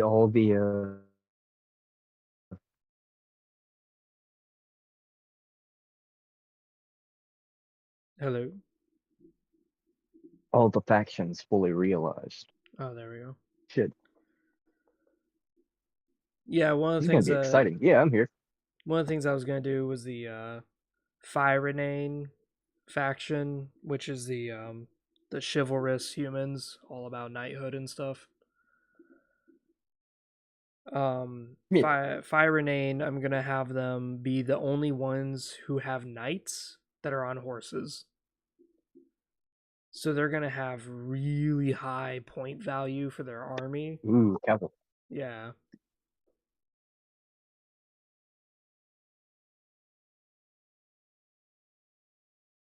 So you'll be able to field fewer troops, but they're gonna be of a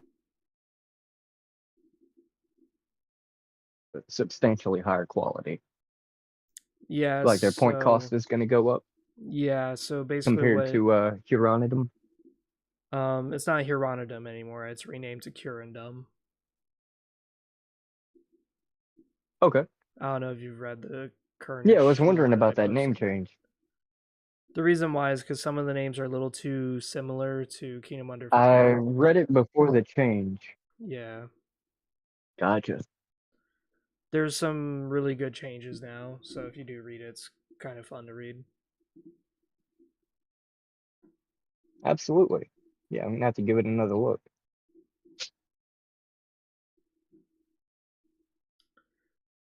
Fire Renane is supposed to be like all chivalry and knights, and what we're gonna go with them is that they're gonna have really high point costs for their armies.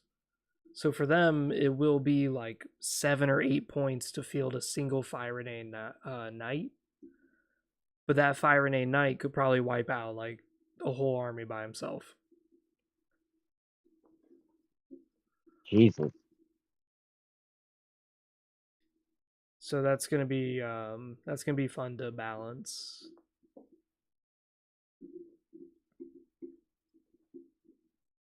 Yes, indeed. But when it comes to the Dark Elves, I was planning Honestly, I'm on. excited to see what happens with the Krakatoran. Yeah, the Krakatoran are basically. I don't know if you've read much of them, but they're basically 3 units, and that's all it's gonna be, is just three. Mm-hmm. Okay. So they're gonna have their Javelin men. That's their ranged option. Then you're gonna have their mage, their Hmm. priest, and then you're just gonna have their shield wall of pikes, and that's about it.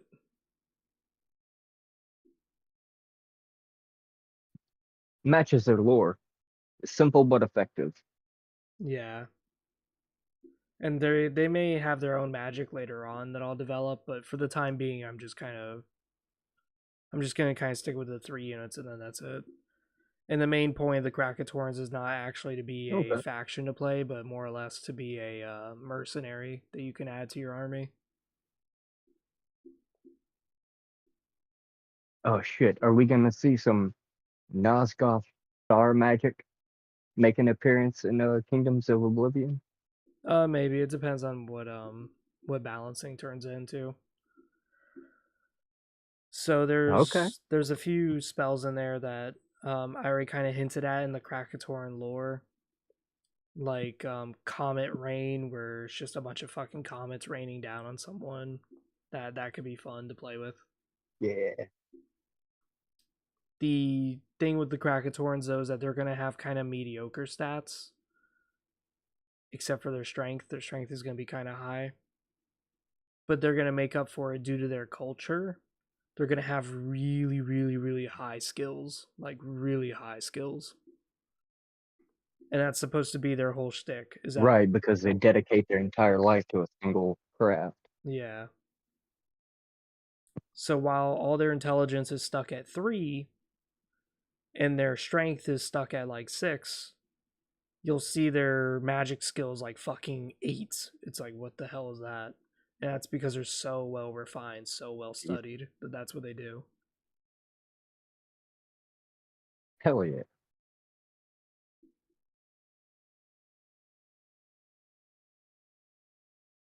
Oh man, they're gonna be cool. It's gonna be so cool.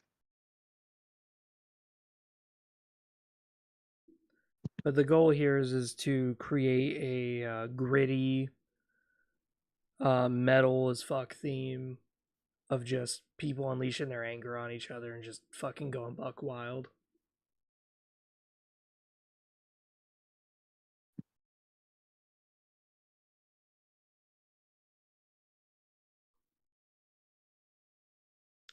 One of the things that we're gonna do too is that I don't know if you saw the hero thing, but heroes right now have an aura, and heroes basically, if they're within 6 tiles of a unit, they give +1 charisma. That is it. So if you have a Oh, 0 okay. charisma mod and then you're next to a hero, that means you have a +1 charisma mod. So if anything bad happens, then you have a little bit more cushion. Yeah. Um, do I plan on It's making not game more? breaking, but it's a nice little boost. Yeah. Do I plan on making more? Probably, but I would probably reserve that for the Liches. I'm not so certain I would do that for any other faction at this moment. Oh, Priest too. Yeah, Priest and Liches. That's probably the only two I would probably give extra auras to. So in case anyone was wondering, that's my Okay. game plan.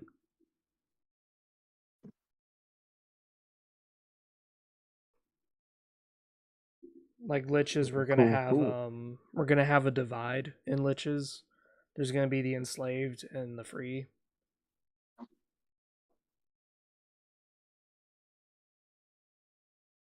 Enslaved liches? Yeah. Uh-huh. So what I'm it's guessing they're gonna be falling under the vampire umbrella. yes. So what it's going to be is that before the vampires came around, liches were like the epitome of magic and the epitome of immortality. But Mm. when vampires came around, vampires created a whole new criteria of magic that no one's ever experienced before, which is soul magic. So here's a lich who's literally nothing but a soul, and he's being attacked by a guy who's using magic that only attacks the soul. A normal Yeah, person, he's kind of yeah, a normal person has resistances because they have a body to take the damage before their soul does. A lich doesn't have that. So liches were literally defenseless against this new form of magic, and as such, they're all enslaved. But the very few oh, I liches love that do that. exist in the world that actually are free, they're extremely dangerous. Like, extremely.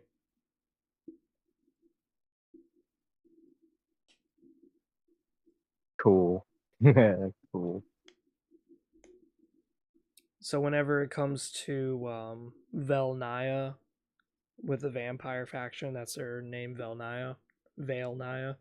Is that they're Yeah. gonna employ liches that are going to have aura effects, and they're going to force the liches to cast crazy magics and spells that could possibly kill the lich, but the lich has no choice. And the vampires themselves force mages that they capture, they force them to learn and study how to become liches, only because then once the mage becomes a lich, they are now a tool for them, and that's about it. There's no other purpose for the lich other than to be a tool. Just more meat for the grinder. So that's kind of one of the things that we're gonna have. Damn.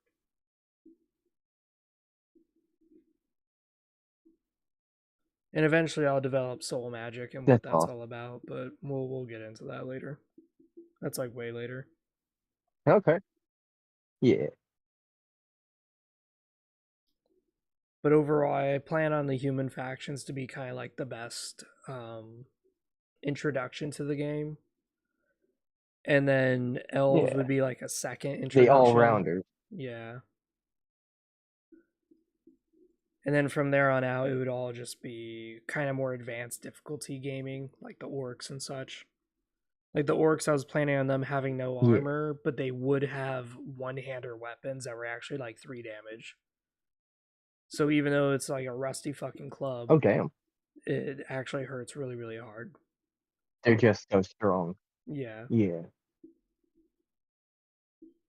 And then orcs were gonna have their own mechanic where if you try to run away from them, then they actually do get a free hit on you. So it makes it where once you're tied in melee, you really can't do anything about it until you kill the orcs.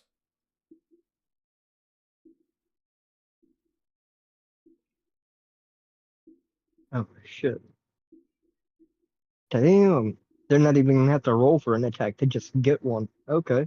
Well, I'm gonna make it where they probably do roll just to balance, but that's supposed to be their whole Okay. shtick. Is that they're supposed to be like, they're supposed to be like anti-elves in a way.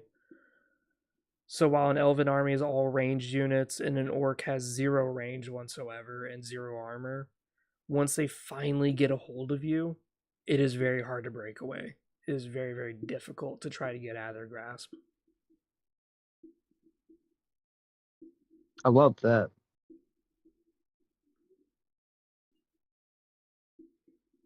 Not saying that you can't run away, just saying that there is a chance they're going to smack you in the back when you run away.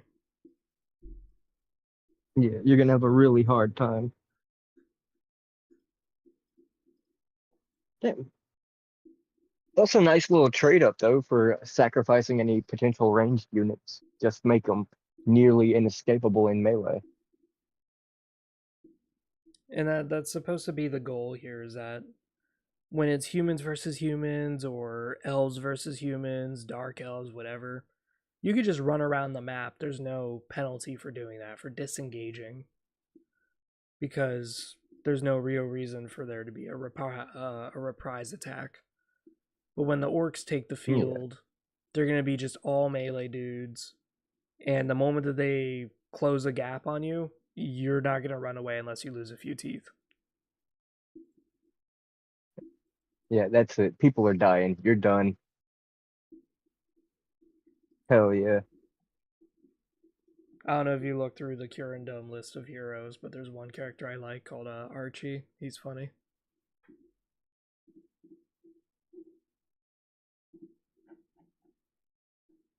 I am checking it out now. The Stolen Choke. The Stolen Choke? Yep.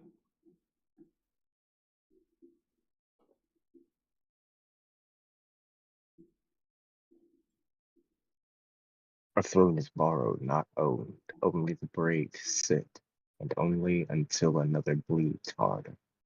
I like that.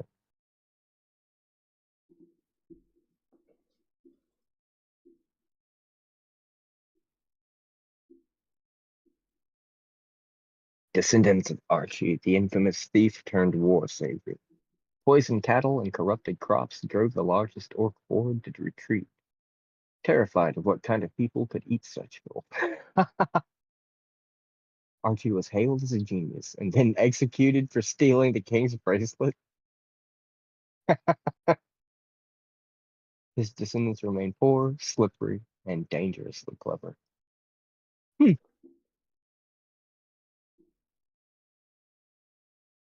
Thank you for saving us. Now off with his head.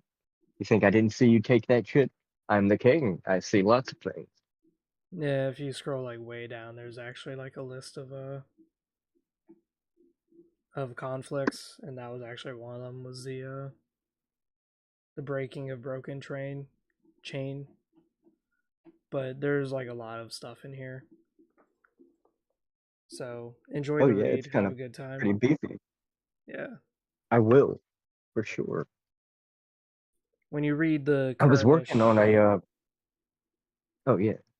when you read about the Kurndom, the Kurnish people, you're gonna get a sense that they're kind of tough people. Very, very tough. Yeah.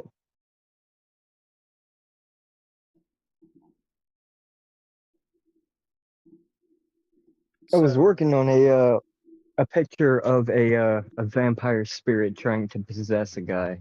I fucked up the colors, so I'm gonna have to start over again. that's fine. And I've got some shit, where is it? I'll find them later. Some headshots, different head shapes for the Krakatorans that I wanted to run by you, see what you thought. Oh, I don't mind. I don't mind at all. Okay. Let me see if I can find it.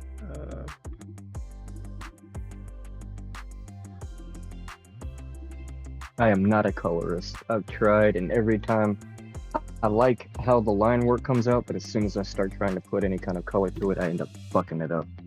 I have to start over. So you see this picture I posted here in Kingdoms of Oblivion?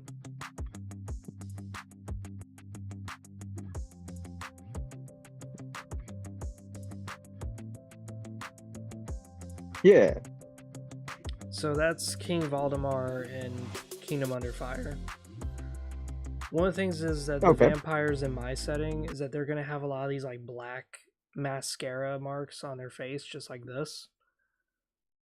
But that's where Yeah, I their remember soul, reading about that. yeah, that's where their soul like Yeah. tore into people. So in this case, if this was in my setting instead of Kingdom Under Fire, then when you see this black line going up to his eyes, what that means is that the soul literally clawed his face into his eyes, and that's how it got into his body. That's how it possessed him. That's sick. So whenever I design vampires, that would be what I would look for in artwork, and that's how other vampires would identify each other. is not by what they look like, but instead what do the scars look like? Because every vampire has their own specific way of possessing people, and it never changes. Hmm. So one person may have black arms, like his hands are just black, and it's like, okay, that's how you do it. You go in through the hands. Okay, Hmm. that's Lord, that's Lord Bubungus or whatever the fuck his name is. I don't care. But then you may see another guy. You may see another guy who has like a black nose, and that black nose means that he tore in through your nose, and that's how he possessed you. It's like, okay, that's Lord Sniffless or some shit. Lord Snivellus. Truly an insidious fuck.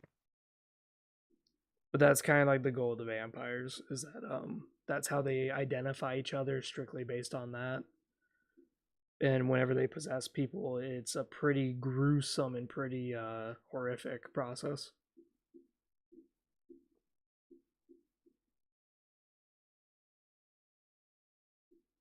Love it.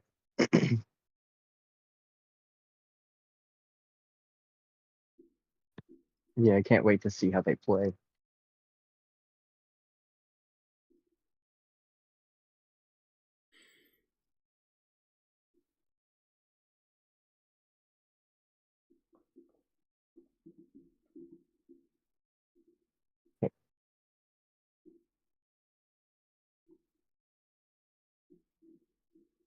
Seems like we do have some people who are very curious in my project, but unfortunately it doesn't feel like I'm getting a lot of support because no one really comments anything.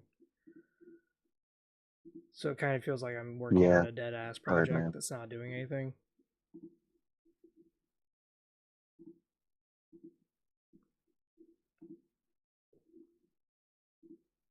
But I'll still work on this nonetheless. It's much like World of Nosgoth. World of Nosgoth I had way more support.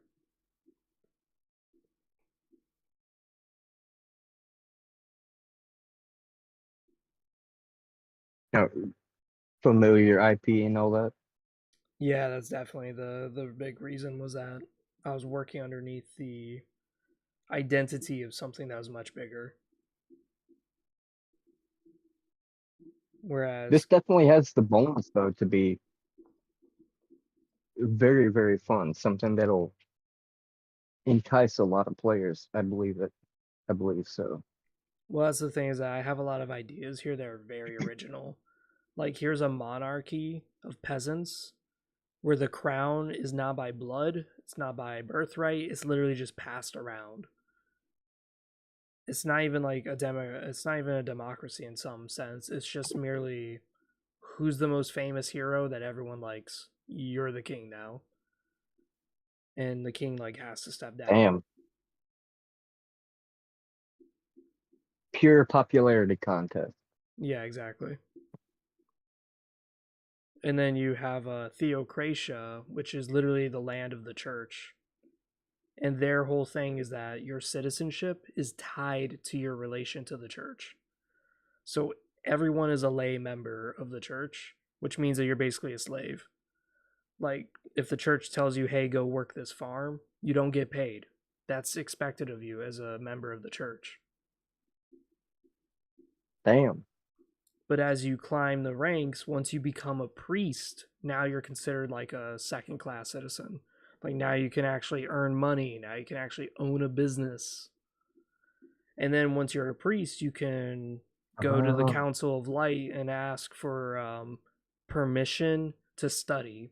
And the Council of Light will look at you and tell you what you are allowed to study, and they'll assign you a college. Like, oh, okay, we're gonna make you a music priest. Go study music. I didn't want to study music. Go fuck yourself. You can never judge God. Go study fucking music because we told you to. And that's the way it works. brutal. The main inspiration behind this idea was actually Mass Effect. I don't know how many people actually know Mass Effect lore, but Yeah. in Mass Effect, the Turians, everyone likes the Turians. But the Turians, their citizenship status is based on your military or government position. Oh yeah, yeah, yeah. So if you're a private in the Turian army, you're basically nobody. You're like a third class citizen. But if Yeah. you're an officer, then yeah, you're a first class citizen. You're able to own a house, able to own like anything. And that's kind of where that idea of theocratia was like, what if we just had a land of the church? And in order to have more rights and more privileges, you just have to donate more money to the church and hope that they promote you to a higher rank. Because the higher your rank, the more citizenship status you get. Oh, so it's not meritocratic at all. It can be. That's the point, is that it's all based on the church. It's just pure authoritarianism. Okay. Yeah. And the only way that they determine their leader is What God based. says goes. Yeah. The only way that they determine their leader is based on whoever holds the most amount of priestly titles. Yeah, I remember reading that in the lore page. Albertus, uh, bishop of such and such, Yeah, it's like, oh, he's grand, high, acolyte of this and that. extravagant. Yeah. Yeah. And each word actually is It'll a take them like social 2 hours act. just to read out all the titles. Pretty much. Yeah. Yeah. I love it. And the main Okay. thing is that every individual word is Yeah. actually a type of priest. So if you're an extravagant priest, that means that you're a priest of mercantile. If you're a high priest, that means you're a priest of magic. And then it goes on Ah. and on. So when you see some guy come out and he's like, I'm an extravagant, high, grand priest, it's like, oh shit, he's 3 studies of fields all in one guy.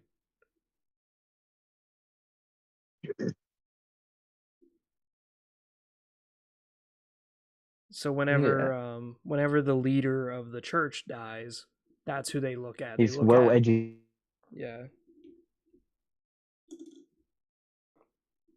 wealthy.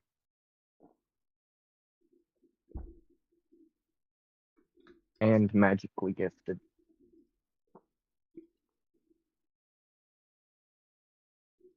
So that's what we're gonna have with theocratia, is we're gonna have this whole cascade of citizenry where you see some people are given citizenry despite the fact they contribute nothing to If the you've got the church. titles, you get the job. Because Yep. clearly that shows that you were a very competent and capable member of the church. It's cool. One of the things that we will have those Does that mean that they what? are they restricted to holy magic? They're not restricted to holy magic, but that is one of their more predominantly known features. Oh, okay. Yeah, you cut out for a minute there. I said that's not their only magic. It's just one of their more well-known features. Okay, cool. So one of the things that we're gonna do with Theocratia is we're gonna kind of highlight how their system is a little corrupt, on how there are mercenaries who hold priest status despite the fact they have done zero lay work. They've done zero effort for the people, zero effort for the church. They're just really good mercenaries, Right. and they're just given extra bonuses and titles. But then we will see that there are others who Oh, sacrifice like their whole life to the okay. church, and then they get nothing for it.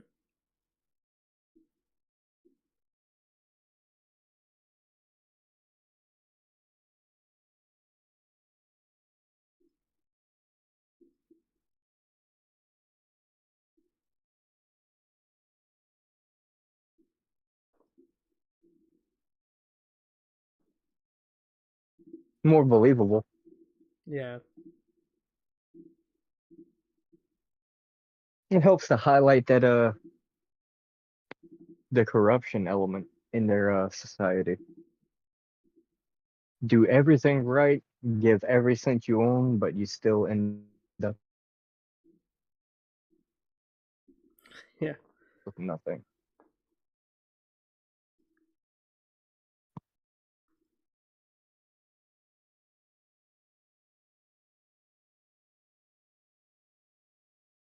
You gots to love the church. But I am planning on adding more and more to the world map eventually whenever I get time for it.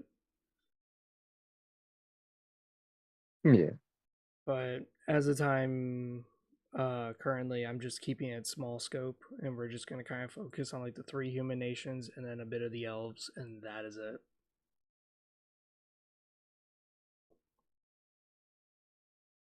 I don't know if you read about Yeah, the get white elves. all the foundations. That Yeah.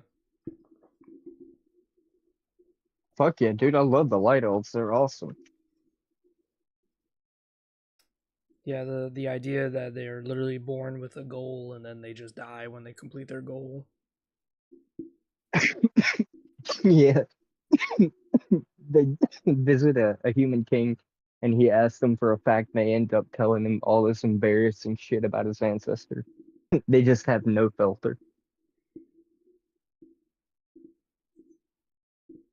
And That's hilarious.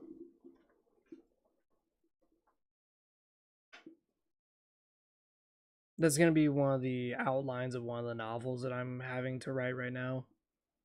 Is that a village is under attack. Some young kid is out trying to hold off the orcs, and his Oh, grandfather, good luck, who's kid. like his grandfather's like really old, but he's the one who trained the kid on how to fight because he's a survivor from a war against Theocratia. Mm. And then an elf comes and saves them, and the elf just comes straight up and says, "Hey, I remember you helped us." Blah blah blah blah blah. And then the old man just looks at the elf like, "I've never met you in my life. How the fuck do you remember that?" And the elf is like, "Oh yeah, I'm sorry, I forgot. You guys don't share memories like we do." And that's when the elf kind of realizes that the young version in her memory of this old grandfather is not the Oh, version that she's has to be staring at. such a mind fuck. Yeah. Yeah.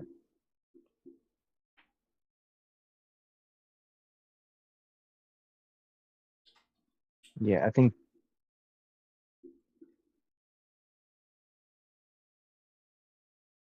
you've outdone yourself with the elves. Because the idea here is that while the Just with elves, the vampire because aspect, elves are not what I expected, but and I love that. like the idea with the elves is that they have memories that's supposed to help them in their goal, but the problem Yeah. is that their memories don't really have context. They just kind of are there.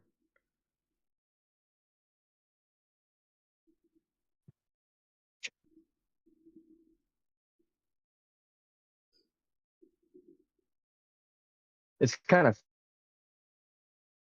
fascinating that the elves share almost a hive mind. That's really neat. That's a neat concept that that you wouldn't expect to be associated with elves.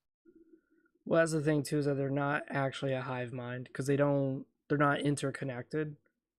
They're just kind of born with a goal, and then they could choose whether or not to follow Yeah. it. They could choose to do whatever the fuck they want, but they usually do desire to follow their goal at some point in their life.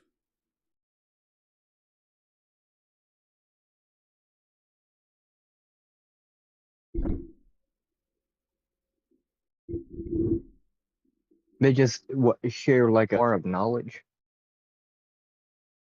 Pretty much. So, for example, a new elf is born, and their goal is to farm. It's fascinating. Yeah. It's a really interesting concept. So, like, an elf may be born, and their whole goal in life is just to farm the trees. And then once they farm enough trees, they just die. So that could be like 80 years of their life, basically, and then they're dead. Very short, typical average human lifespan. But the tree mother may say, okay, Um, I'm gonna give Good. you. I gotta run to the bathroom. I guess I'll talk to you later because I doubt you want to listen to me on the toilet. No, it's fine. I was getting off anyways. It's late. See ya. Thanks for playing.